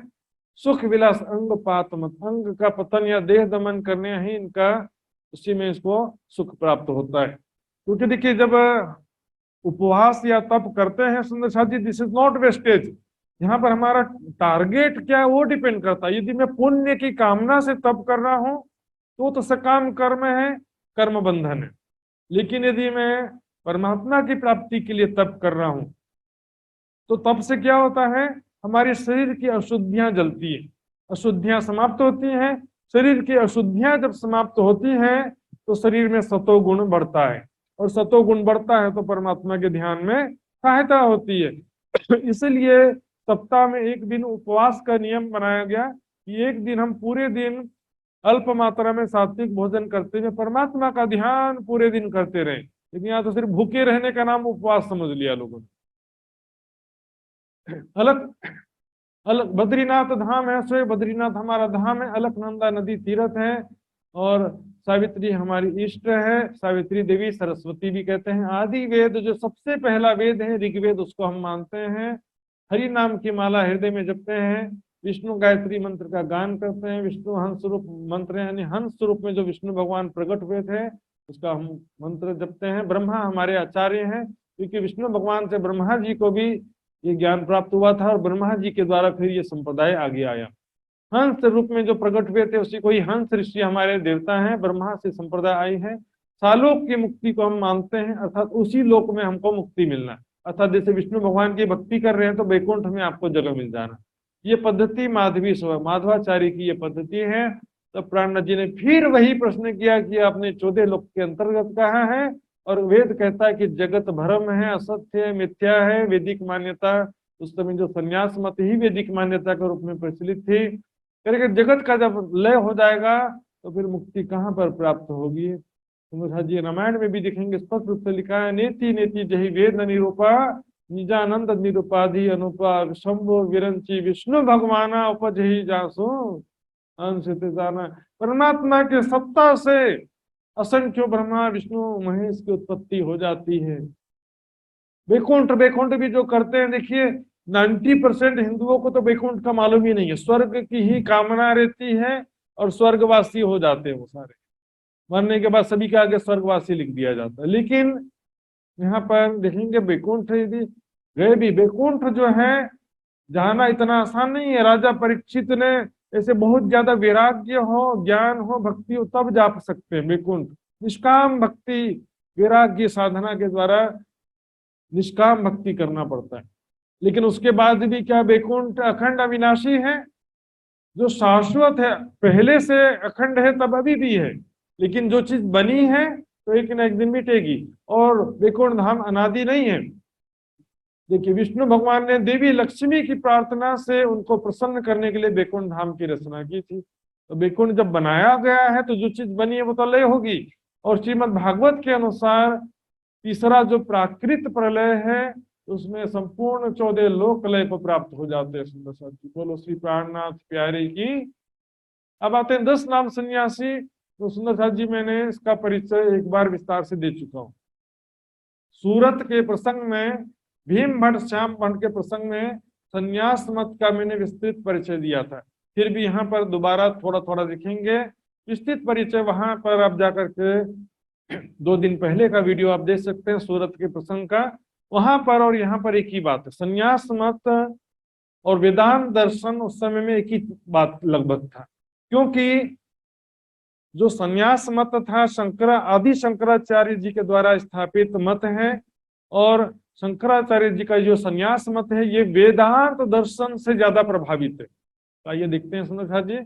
इनके विद्वान खड़े होते हैं, कहते हैं कि हमारे 7 मन्या हैं और 4 मठ हैं, परमहंसों का मत है। तो 4 मठ मतलब 4 दिशा में 4 आश्रम है। भारत में 4 दिशाओं में, उत्तर भारत में एक आश्रम है, दक्षिण भारत में, पूर्वी भारत में, पश्चिम भारत में 4 दिशाओं में 4 मठ हैं, 4 आश्रम हैं। 7 मन्या का मतलब 7 प्रकार की मान्यताएं हैं, इसमें 7 प्रकार के सिद्धांत हैं। तो ये परमहंसों का मत है। कह रहे हैं परमहंस शब्द जो है ग्रंथों में लिखा है, लेकिन ये लोग बोले परमहंस कौन है, इतनी महिमा लिखी जिनकी। वास्तव में ब्रह्म सृष्टि के लिए परमहंस शब्द आया था, इन लोगों ने अपने गुरुजनों और सिद्ध योगियों के लिए लगा दिया है ना। परमहंस के विषय मैंने पहले ही बताया था। परमहंस शब्द किसके लिए आया है? कबीरे 3 सृष्ट कही। कबीर जी ने जीव ईश्वरी ब्रह्म सृष्टि को ही क्या लिखा है? जीव हंस परमहंस। ब्रह्म सृष्टि का समानार्थी शब्द है ये। कोई सिद्ध योगियों के लिए प्रयोग किया हो तो कहीं बताओ वाणी में भी वितक में।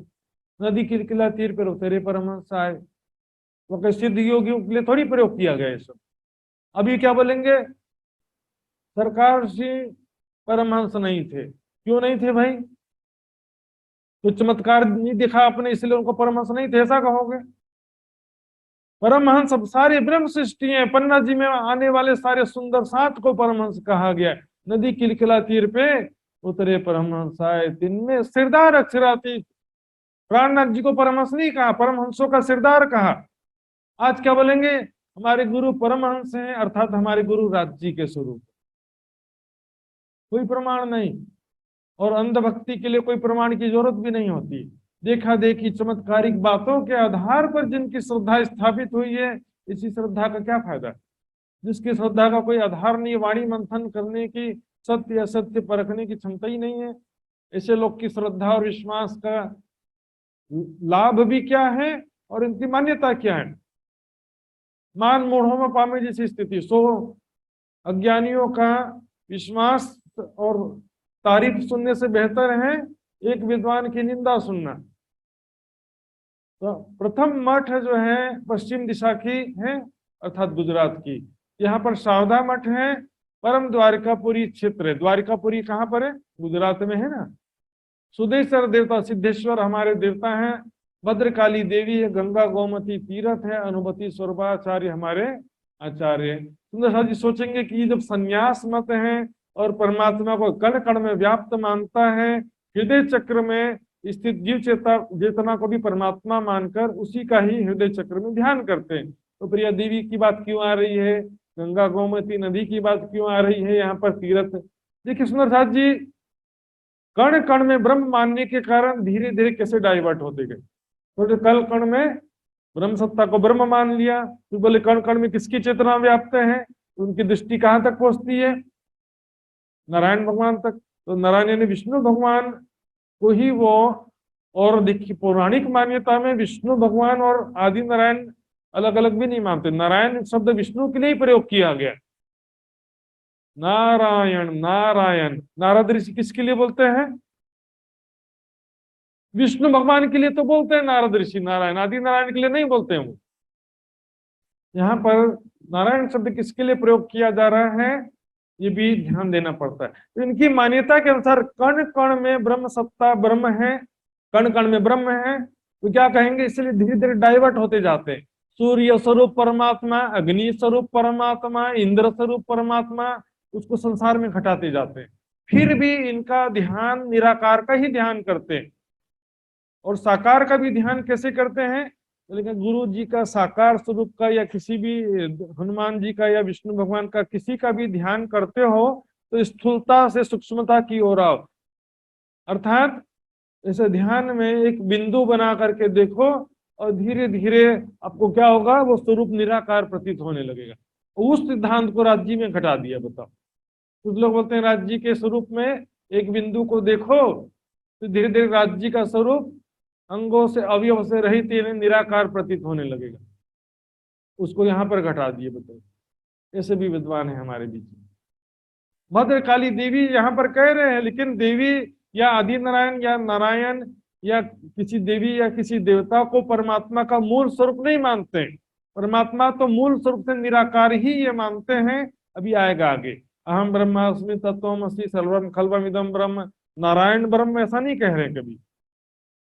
लेकिन क्या स्थूलता से सूक्ष्मता में आने का सिद्धांत है इनका। ध्यान में स्थूल को दिखते हुए सूक्ष्म आ जाओ, इन्हें साकार से निराकार की ओर आ जाओ, निराकार के ध्यान में समाधिष्ट हो जाओ, ऐसा रहता है। और यहाँ पर देवी सूर्य देवता ये अग्नि देवता ये सब बातें करते हैं। कण कण में ब्रह्म है तो मैं भी ब्रह्म, तो तुम भी ब्रह्म, तो फिर सूर्य क्यों ब्रह्म नहीं होगा इनके सिद्धांत में। नारायण क्यों ब्रह्म नहीं होंगे तो अग्नि क्यों ब्रह्म नहीं होगा। अज्ञानता बढ़ती जाती है सुंदर साथ जी। जहाँ ज्ञान नहीं होता ना तो धीरे धीरे अनुमान लगा लगा करके अज्ञानता क्षेत्र में आगे बढ़ते जाते। चार अंधे और हाथी वाला दृष्टांत मैंने बताया था। तो इस संप्रदाय के विषय में और देखते हैं क्या है। कीटवार है संप्रदाय, तीर्थाश्रम दो नाम। इनके संप्रदाय जो है कीटवार संप्रदाय का मतलब क्या होता है, छोटे से जो छोटे छोटे कीड़े होते हैं, जीव होते हैं, उनके प्रति भी हिंसा की भावना को त्याग करने के लिए इनका संप्रदाय का नाम होता है कीटवार। तो देखिए सुंदर साथ जी, यहाँ पर इनकी गुरु परंपरा और 10 नाम संन्यास क्यों कहते हैं आगे चौपाइयों में आता है, लेकिन पहले से मैं थोड़ा आपको बता देता हूँ ताकि चौपाई समझने में सरल होगा।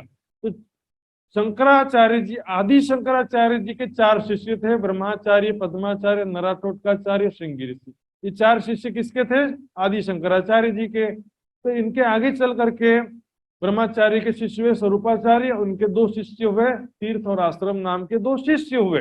ये शिष्यों का नाम था। उस शिष्य परंपरा में क्या हुआ, इनके जो शिष्य बनते गए उनके नाम के आगे तीर्थ शब्द आश्रम शब्द लगाते गए। इससे क्या पता चलेगा, ये जो माई शिष्य परंपरा, मेरे शिष्य परंपरा के अंतर्गत नाम की भूख लगी हुई है। मेरे शिष्य जो बनेगा उसके आगे मेरा नाम लगा दो। क्यों ना भाई, परमात्मा का यदि ज्ञान है। पद्माचार्य के 1 शिष्य थे बलभद्राचार्य, और उसके फिर 2 शिष्य थे वन और आरण्य नाम के। नराटोटकाचार्य के 3 शिष्य थे गिरि पर्वत सागर। श्रृंगी ऋषि के शिष्य ऊर्ध्वाचार्य के 3 शिष्य हो गए पूरी भारतीय सरस्वती नाम पे। ये 10 नाम के जो शिष्य थे, 1 से 4, 4 से फिर 10 हो गए। तो 10 शिष्यों के द्वारा आगे ये परंपरा आगे बढ़ा। इसलिए देखते ना दयानंद सरस्वती, जो नाम के आगे सरस्वती लेकर था ना, योगेश्वरानंद सरस्वती, मतलब ये क्या है, ये सरस्वती ये ही शिष्य परंपरा में आगे आए। दूसरी मन्या है पूरब दिशा की। अब यहाँ छोटा छोटा रहेगा, ज्यादा घबराने की बात नहीं सुनते, तो इसमें क्या मान्यता बताते जा रहे हैं और प्राणनाथ जी का निष्कर्ष लास्ट में एक बार बता दिया जाएगा, क्योंकि सारा जगत के अंदर ही बताते जा रहे हैं। अब देखिएगा, ये वन आरण्य 2 नाम इनके शिष्यों के नाम के आगे लगता है। गोवर्धन इनका मठ है, भोगवार संप्रदाय है, जिसने संपूर्ण भोग का त्याग कर दिया उसको भोगवार कहते हैं। पद पुरुषोत्तम क्षेत्र है, पुरुषोत्तमपुर जगन्नाथपुरी हमारा क्षेत्र है। ये कौन सा, पूर्व दिशा का मन्या है ना, तो जगन्नाथपुरी कहाँ है, पूर्व दिशा में। ओडिशा में पुरी है, पुरी में जगन्नाथपुरी। देवता इनके जगन्नाथ हैं, तो जगन्नाथ जी का मंदिर कहाँ पर है, पुरी में। तो यहाँ पर बलभद्र और पद्माचार्य है ना। तो पद्माचार्य के शिष्य हुए थे बलभद्राचार्य, उनके 2 शिष्य हुए थे। इनके आचार्य विमलाई देवी, विमला इनकी देवी है, अर्थात लक्ष्मी जी इनकी देवी हैं। रोहिणी नदी और महासागर इनका तीर्थ है, पूरब की मन्या हो गई। इन आचार्य के मुखे सुनी श्रीराज ने सुन। अब आते हैं तीसरी मन्या, छोटी छोटी ये भी शून्यता की विद, जोशी मठ, हमारे मठ का नाम है जोशी। ये कहाँ का, उत्तर भारत का मठ है। तो आनंदवार इनकी संप्रदाय है, जिसने जीव के आनंद का त्याग कर दिया उसको आनंदवार संप्रदाय कहते हैं। वारना है ना, समाप्त कर देना। बद्रीनाथ आश्रम है उत्तर भारत में, तो बद्रीनाथ इनका मठ है। नर नारायण इनके देवता हैं जो विष्णु के 24 अवतारों के अंतर्गत आते हैं। गिरि पर्वत सागर, ये 3 शिष्यों के नाम से यहाँ पर 3 नाम की परंपरा चलती है। नरा टोटकाचार्य इनके आचार्य हैं, पुण्यगिरी देवी है, मुक्ति का क्षेत्र अलकनंदा नदी है, ये त्रिजीवन्या हो गई है। सभी यहाँ के अंतर्गत ही, निराकार के परे का ज्ञान ही नहीं है। कण कण में ब्रह्म सत्ता कह दिया, तो मेरे अंदर भी ब्रह्म है तो मैं भी पूजनीय हो गया ना। तुम्हारे अंदर ब्रह्म है, कण कण में ब्रह्म है, तो ये पत्थर पहाड़ सारी चीजें पूजनीय हो गए। फिर तो नदी पर्वत कहां से कहां पहुंच गए। शंकराचार्य जी ने स्पष्ट रूप से कह दिया, साकारस्य विनाशो अस्ति निराकारस्य शून्यत्व। साकार वस्तु परमात्मा विनाश होने से परमात्मा नहीं हो सकता, निराकार शून्य होने से परमात्मा का स्वरूप नहीं हो सकता है। चा वस्तुत्वाद उभय पक्ष विभिन्नम, दोनों से भिन्न परमात्मा का स्वरूप है। उसको जानने पर ही मोक्ष की प्राप्ति होती है। चा वस्तु स्वाद उभय पक्ष विभिन्नम वस्तु ज्ञानम मोक्ष। सभी महापुरुषों ने सभी ग्रंथों में क्षर अक्षर से परे परमात्मा का स्वरूप कहा गया है, लेकिन अभी फिर लगे रहते हैं कण कण में, सभी प्राणियों के हृदय में। हृदय देखिए, ये एक स्थूल हृदय है जिसमें जीव चेतना का स्थान होता है। हृदय चक्र में ध्यान करते हैं तो जीव चेतना प्रकाश स्वरूप में दिखता है। और सूक्ष्म हृदय जो है वो तो यहाँ पर होता है। मन चित्त बुद्धि अहंकार कहाँ होता है? यहाँ पर होता है, यहाँ पर होता है। खुद ही विचार करो। सूक्ष्म हृदय में जो बैठने की बात कही जाती है सुंदर साथ जी, वो क्या है? अपने मेरे दिल में तुम बस गए हो, मतलब मेरे दिल में उसका फेस, उनकी बातें, उसकी यादें मेरे दिल में बस जाएं। प्रेमी प्रेमिका क्या बोलते हैं? तुम मेरे दिल में बस गए। बच्चे को क्या कहते हो? बच्चा मेरे जिगर का टुकड़ा है। तो जिगर का टुकड़ा है, उसके बिना जिया ना जा सके, उसके हर पल उसकी याद में डूबे हुए हो, तो कहते हैं कि तुम मेरे दिल में रहते। अर्थात हर पल में वो उसकी याद में डूबा हुआ हो। फिर महबूब जी आवत हृदय, किया किन्ने तेरा कौल फैले। मुक्ति क्षेत्र अलकनंदा नदी है, वही तीर्थ है, त्रिजी मनिया हो गया। अब आते चौथी मनिया दक्षिण दिशा की है। वहां पर 3 नाम चलते हैं, पूर्वी, भारती और सरस्वती। दक्षिण दिशा में कौन सा मठ है? देखेंगे श्रृंगेरी मठ है। वहां पर रामेश्वरम क्षेत्र है। रामेश्वरम एक जगह का नाम है।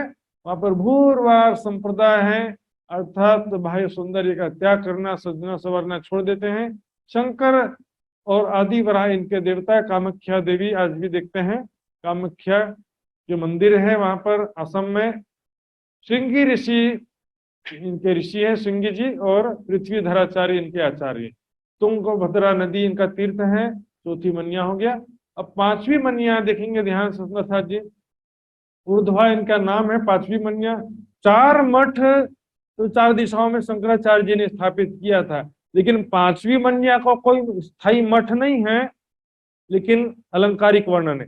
मठ किसे कहा? सुमेरु पर्वत हमारा मठ है। तो सुमेरु पर्वत में इनके जो सन्यासी जन है वहां जाकर के ध्यान साधना करते हैं, इसलिए वही हमारा मठ कह दिया। और इनके संप्रदाय का स्थान है काशी, इनका संप्रदाय का स्थान है। यहाँ पर इनका मुख्य स्थान सेंटर है। इनका मठ सुमेरु पर्वत कह दिया। ज्ञान पद कैलाश क्षेत्र है काशी, और जो संप्रदाय का स्थान कहा कैलाश पर्वत जो है इनका ज्ञान का स्थान है। निरंजन देवता है इनके। निरंजन मतलब, निरंजन का अर्थ होता है अवयव से रहित। निराकार का मतलब होता है आकार से रहित। निर्गुण का मतलब होता है गुण से रहित। सभी का आशय एक प्रकार से निराकार की तरफ चल जाता है। निरंजन का मतलब अवयव से रहित। इसका अर्थ क्या करते हैं? जो कण कण में परमात्मा की शक्ति व्याप्त है, वो परमाणु नहीं है, अवयव शक्ति है, तब तो कह रहे हैं ना अवयव से रहित, नॉट पार्टिकल्स, एक शक्ति है ये। माया को देवी कही, ईश्वराचार्य कह दिया। माया को देवी कह देते। कण कण में जो माया की एक शक्ति व्याप्त है, माया भी विवेक चूड़ामणि में आगे बताऊंगा चल के, लगभग कल आएगा। तो माया को भी विवेक चूड़ामणि में और ग्रंथों में परमात्मा की एक शक्ति, वाणी में भी कहा है ना भाई, महामाया, काल माया, ये माया ही विभिन्न रूपों में विद्यमान है। और माया ही कल मैंने बताया था, यही प्रभु के रूप में भी माया है, सेवक के रूप में भी माया। सभी के अंदर ही वही स्वाप्निक चेतना शक्ति, उसी को माया कहते हैं, उसी को ब्रह्म सत्ता, उसी को ही महामाया, काल माया, एक ही चीज का अनेकों नाम है।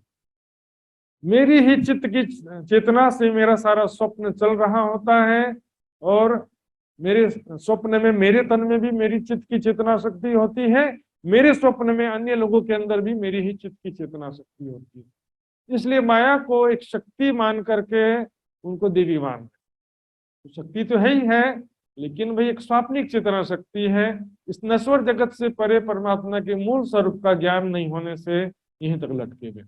मान सरोवर इनका तीर्थ कहा गया है। रामनाथ जी ने पांचों मन्या को सुना और क्या कहा, ये जग बाहिर नहीं कोई। ये पांचों मन्या वाले नश्वर जगत से परे की बात भी नहीं किया इन्होंने। छठी मन्या में देखेंगे शब्द तो पार का प्रयोग किया है, लेकिन घटाया यहीं पर। छठी मन्या वाले कहते हैं हमारा मन्या सबसे श्रेष्ठ है सातों मन्या में से। 10 नाम के सन्यासियों का इष्ट है। 10 नाम के जो सन्यासी हैं, चारों मठ के 10 नाम के सन्यासी हमारी मन्या अर्थात हमारे सिद्धांत का पालन करते हैं, हमारे मत के अनुसार चलते हैं। छठी मन्या में क्या कहा, मन्या छठी कही आत्मा। हमारी मन्या का नाम है आत्मा, और हमारा मूल मठ क्या है, परात्म का मूल ही हमारा मठ है। सत संतुष्ट हमारी संप्रदाय है। योग साधना को हम कभी भी भूलते नहीं, योग साधना हमारी विशेषता है। अब यहाँ पर सोचेंगे कि आत्मा शब्द प्रयोग किया है, परात्म शब्द प्रयोग किया है, तो शायद इनके पास परम धाम का या परमात्मा, आत्मा, ब्रह्म सृष्टि, राज्य से हमारी सखियों का कुछ ज्ञान शायद होगा। क्या है, देखिएगा नीचे ही देखिए, नाभि क्षेत्र परमहंस देवता। परमहंस किसे कहते हैं, अपने सिद्ध पुरुषों को परमहंस कहते हैं वो। और नाभि, नाभि में जो मणिपुर चक्र होता है उसको वो क्या कहते हैं, हमारा क्षेत्र है, वहां का ध्यान करते हैं। मनसा देवी, मानसिक शक्ति को देवी कहते हैं, जो उनके हृदय में चेतना है। चेतन व्यापी आचार्य, जो कण कण में चारों तरफ चेतना व्याप्त है, ब्रह्म सत्ता व्याप्त है, वही हमारा आचार्य है। सुंदर साजी कितना स्पष्ट प्रमाण है, जो कहते हैं कण कण में कोई ब्रह्म सत्ता नहीं है, ऐसा भी कहने वाले लोग हैं। अरे कण कण में कोई ब्रह्म सत्ता नहीं है, मात्र परम धाम में राज्य इच्छा करते तो संकल्प से हो जाता है। इस संकल्प करेंगे तो यहाँ पालन करने वाला तो चाहिए। इस स्विच दबाया, यहाँ पर बिजली आएगी तब तो पंखा चलेगा ना, ये स्विच दबाया बिना बिजली के चल जाएगा। चेतन व्यापी आचार्य, और वाणी में भी कहा गया, या में ब्रह्म सत्ता ना होती तो अदकिन रहने न पावे। यहाँ पर ब्रह्म सत्ता नहीं होती तो कैसे रहता संसार। सपना मेरा जो है, नींद में सपना देख रहा हूँ, क्या डेड मृत व्यक्ति को सपना आएगा कभी? मेरे चित्त में चेतना है, तब तो चित्त की चेतना से।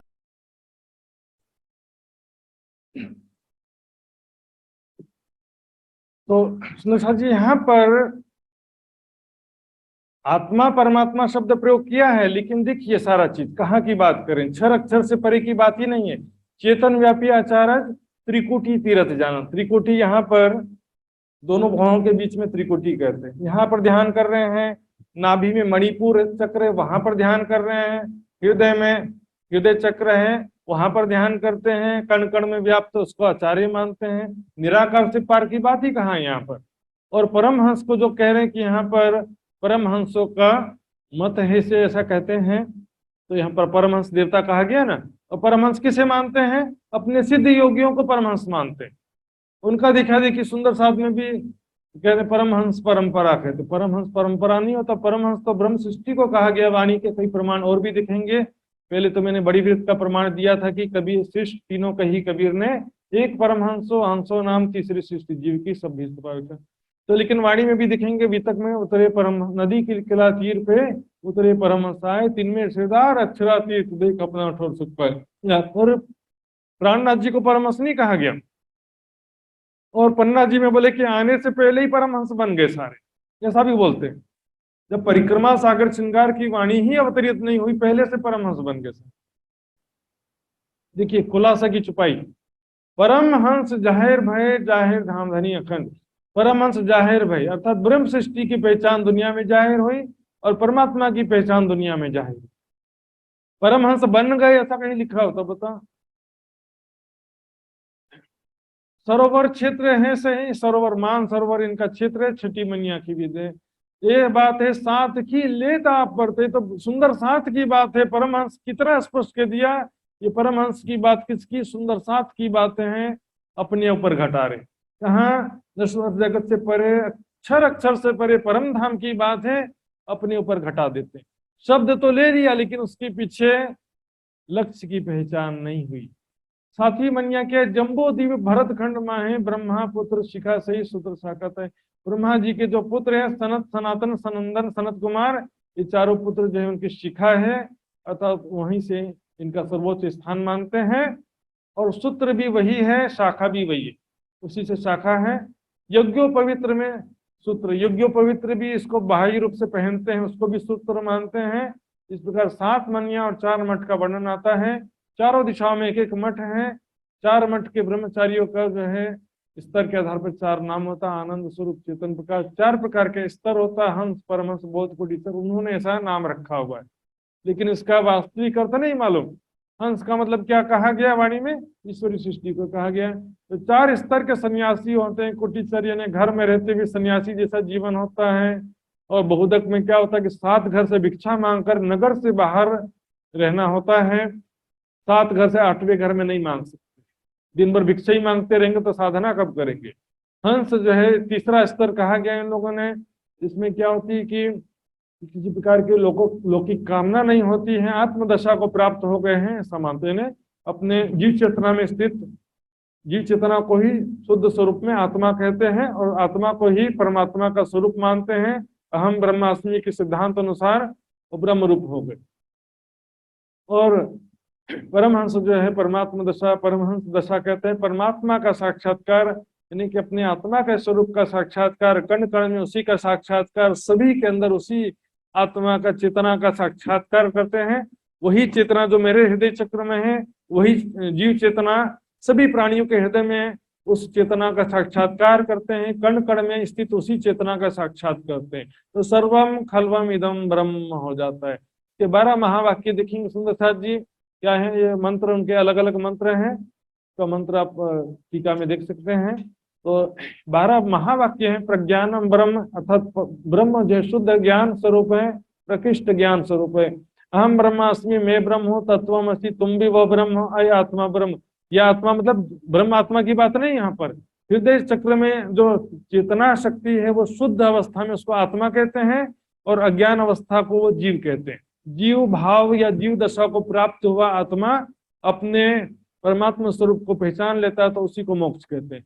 सर्वम खलवम इदम ब्रह्म, संपूर्ण जगत के कण कण में ब्रह्म है, एकम एवं अद्वितीयम ब्रह्म, ब्रह्म के समान दूसरा कोई नहीं है। आनंदो ब्रह्म, ब्रह्म आनंद स्वरूप है। सत्यम ज्ञानम अनंतम ब्रह्म, ब्रह्म सत्य है, ज्ञान स्वरूप है और अनंत है। विज्ञानम आनंदम ब्रह्म, ब्रह्म विज्ञान स्वरूप है, आनंद स्वरूप है। आदित्यो ब्रह्म, ब्रह्म सूर्य के समान वर्ण वाला है। अमृतम अभयम एतद ब्रह्म, ब्रह्म भय से रहित है। कम ब्रह्म खम ब्रह्म, ब्रह्म आनंदमय है और आकाश के समान सर्वव्यापक है। इस प्रकार इनका जो सिद्धांत है, हमने भीम भट्ट के प्रसंग में सूरत में विस्तार से सिद्धांत को सुना था, लेकिन यहाँ पर क्या पद्धति के अनुसार सुन रहे हैं। वहां पर पद्धति नहीं सुना था लेकिन सिद्धांत सुना था, सिद्धांत वही है। यहाँ पर वही सिद्धांत है, कण कण में व्याप्त ब्रह्म सत्ता और जीव चेतना के रूप में व्याप्त ब्रह्म सत्ता को ब्रह्म मान लेते हैं। सर पर रज्जुवत दृष्टांत, बंझा पुत्र, आकाश फूल, खरगोश के सिंह के समान, सारा सिद्धांत वही रहता है। माता पिता उद्धारण कारण, अपने पिंड और प्राण, इनका सिद्धांत का कंक्लूजन देखिए वो क्या कह रहे हैं। हमारे मत में क्या आने से क्या होता है, संन्यास मत का फॉलो करने से, अनुसरण करने से क्या होता है, माता पिता का उद्धार हो जाता है। भी जो करेगा वो तो भरेगा ना, जिसको ज्ञान प्राप्त होगा उसी को तो मोक्ष मिलेगी। मुझे ज्ञान प्राप्त होगा तो मेरे माता पिता को मोक्ष कैसे मिलेगा। अपने पिंड और प्राण, अपने पिंड और शरीर का भी कल्याण हो जाता, बोलते शरीर भी योगाग्नि में शरीर को प्राप्त हो जाते हैं, और पूर्व जन्म उद्धार भी को, पूर्व जन्म के सारे कर्म फल समाप्त हो जाते हैं। ये संन्यास मत है। और इसमें क्या विचारधारा देखिए, आर्य समाज में क्या कहेंगे कि मुक्ति इस सृष्टि में मिल गया है, महाप्रलय के बाद क्या होगा, नई सृष्टि बनेगी, उसमें ये मुक्ति काम नहीं आएगी। नई सृष्टि में फिर से मोक्ष प्राप्त करने के लिए फिर से साधना करना पड़ेगा। भाई ऐसी मुक्ति प्राप्त करके क्या करें फिर। शाश्वत नश्वर जगत से परे जो परमात्मा का शाश्वत धाम है, जो जन्म मृत्यु से और प्रलय और लय से, उत्पत्ति और लय से परे है, उसकी प्राप्ति होना चाहिए ना। बहुत दौड़े सो शून्य तोड़ी। अब देखिए अज्ञानता का और ज्यादा प्रभाव देखिए। जागृत कुल गुरु चरणे वरण्यो, इनके जो कुल गुरु हैं, और आज की भाषा में जो चारों मठों में जो गादीपति है, सीधी भाषा में उनको शंकराचार्य कहते हैं, और जो शंकराचार्य जी हुए थे उसको आदि शंकराचार्य कहते हैं। तो इनके जो गुरुजन हैं, अहम ब्रह्मास्मि के सिद्धांत के अनुसार आत्म साक्षात्कारी हो गए हैं।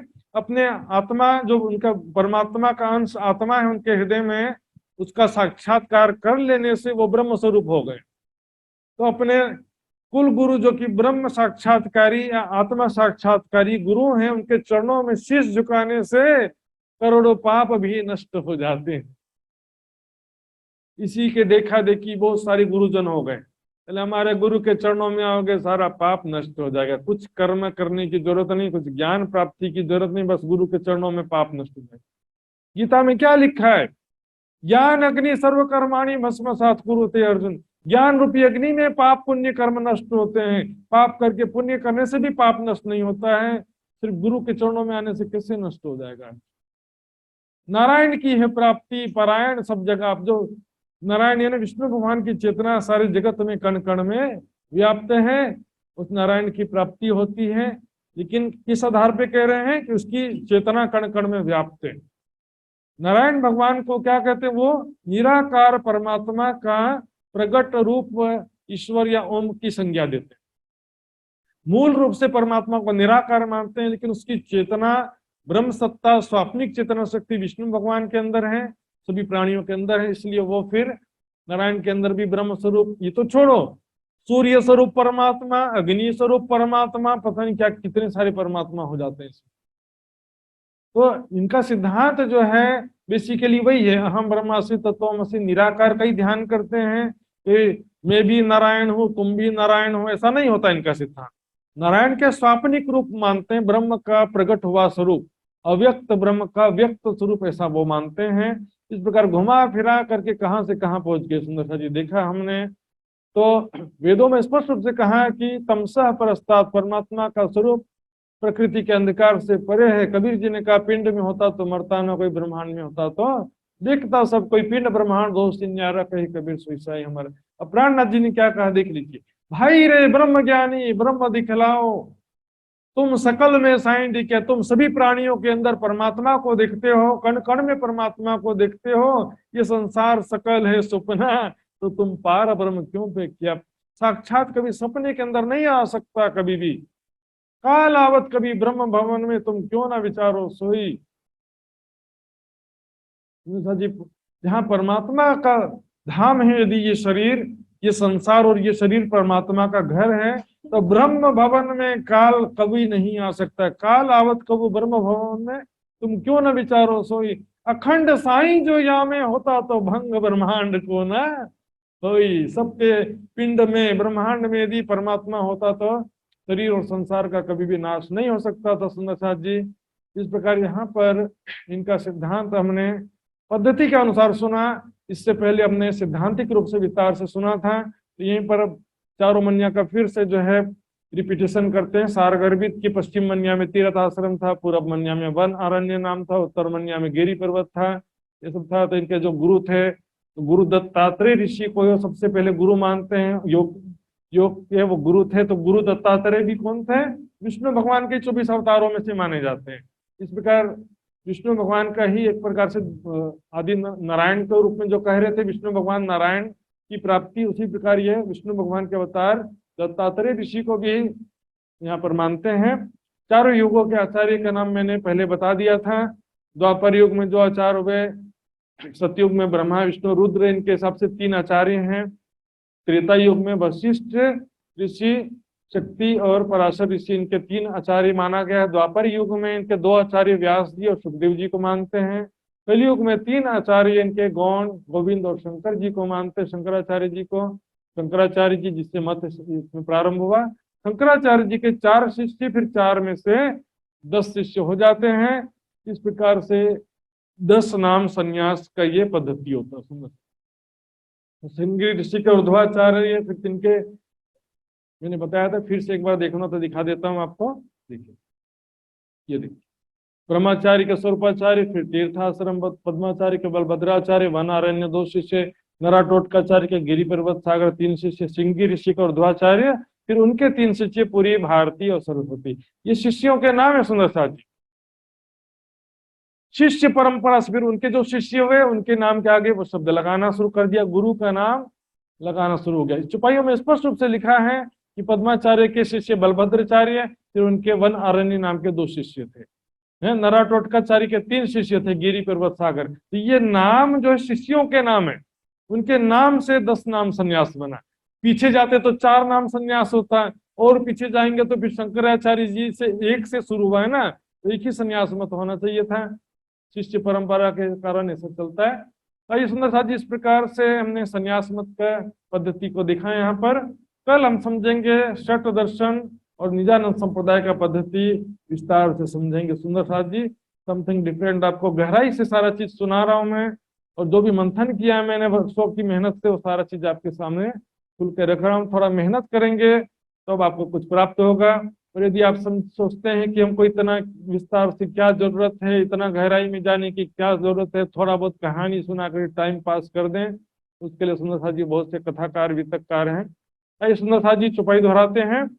श्रृंगी ऋषि के ऊर्ध्वाचार्य, इनके सरस्वती भारती पूरी, ये 10 नाम विस्तार कलयुग में, संन्यास संप्रदा प्रगट करी, संन्यास संप्रदा प्रगट करी। बोलो श्री प्राणनाथ प्यारे की जय, धाम के धनी की जय, सर्व सुंदर साथ की जय। प्रणाम जी। आइए सुंदर साथ जी रामधनी कार जी का गायन सुनेंगे। तो मैं ईला पटेल सुंदर साथ जी से निवेदन करूंगा, रामधनी कार जी का गायन करेंगी ईला बहन जी। प्रणाम जी सुंदर साथ जी। पिया जी तुम होते कीजियो, मैं अर्ज करो मेरे पियो जी। हम जैसे तुम जिन करो मेरा, तलप तलप जाए जीव जी। जीवरा तो जीवे नहीं क्यों, मीठे दिल की प्यास जी। तुम बिना मैं किसो कहूँ पिया, तुम हो मेरी आश जी। आश बिरानी तो करो पिया, जो कोई दूसरा होए जी। सब विद वाला जी, समर्थ दिन रैन जात रोए रोए जी। जन मंदिर जो मैं उठी पिया, सो तुम देखत किए जी। जब तुम आप दिखाओगे तब देखूं नैना भर जी। हे पुकार पिया जी मेरी सुन के, अब ढील करो तुम जी न जी। पल पल खबर जो लीजियो, मैं अर्ज करो दुल्हन जी। ऐति अरज में तो करो पिया, बीच पड़ी अंतराय जी। सो अंतर आड़ी टाल के दुल्हा, लीजे कंठ लगाए जी। कंठ सो कंठ लगाए के पिया कीजे हास विलास जी। वारणे जाय श्री इंद्रावती पिया राखो चरण के पास जी। तुम दुल्हा में दुल्हनी पिया और न जानो बात जी। इश्क सो सेवा करू पिया तब अंगो साक्षात जी पिया। मोह तैसी कीजियो मैं अर्ज करूँ मेरे पीर। श्री प्राणनाथ प्यारे की जय। प्रणाम जी, बहुत बहुत धन्यवाद। तो आइए सुंदर साथ जी, आज का कार्यक्रम यहीं पर समाप्त करते हुए सब विदा लेंगे। व्हाट्सएप ग्रुप में जो भी नोट्स और क्विज रखा जाता है सुंदर साथ जी, यही आपका होमवर्क है। आपको अवश्य ही सभी को पार्टिसिपेट करना है, इसमें नोट्स पढ़ाई करना है और क्विज सबमिट करना है। इससे आज की चर्चा का पूरा आपका रिवीजन रिपीटेशन हो जाता है सुंदर साथ जी। तो मैं सुंदर साथ जी के चरणों में कोटान कोट प्रणाम जी, तब विदा होते हैं। प्रणाम जी। कल फिर मिलेंगे इसी जगह में, इसी प्रकार जूम के माध्यम से।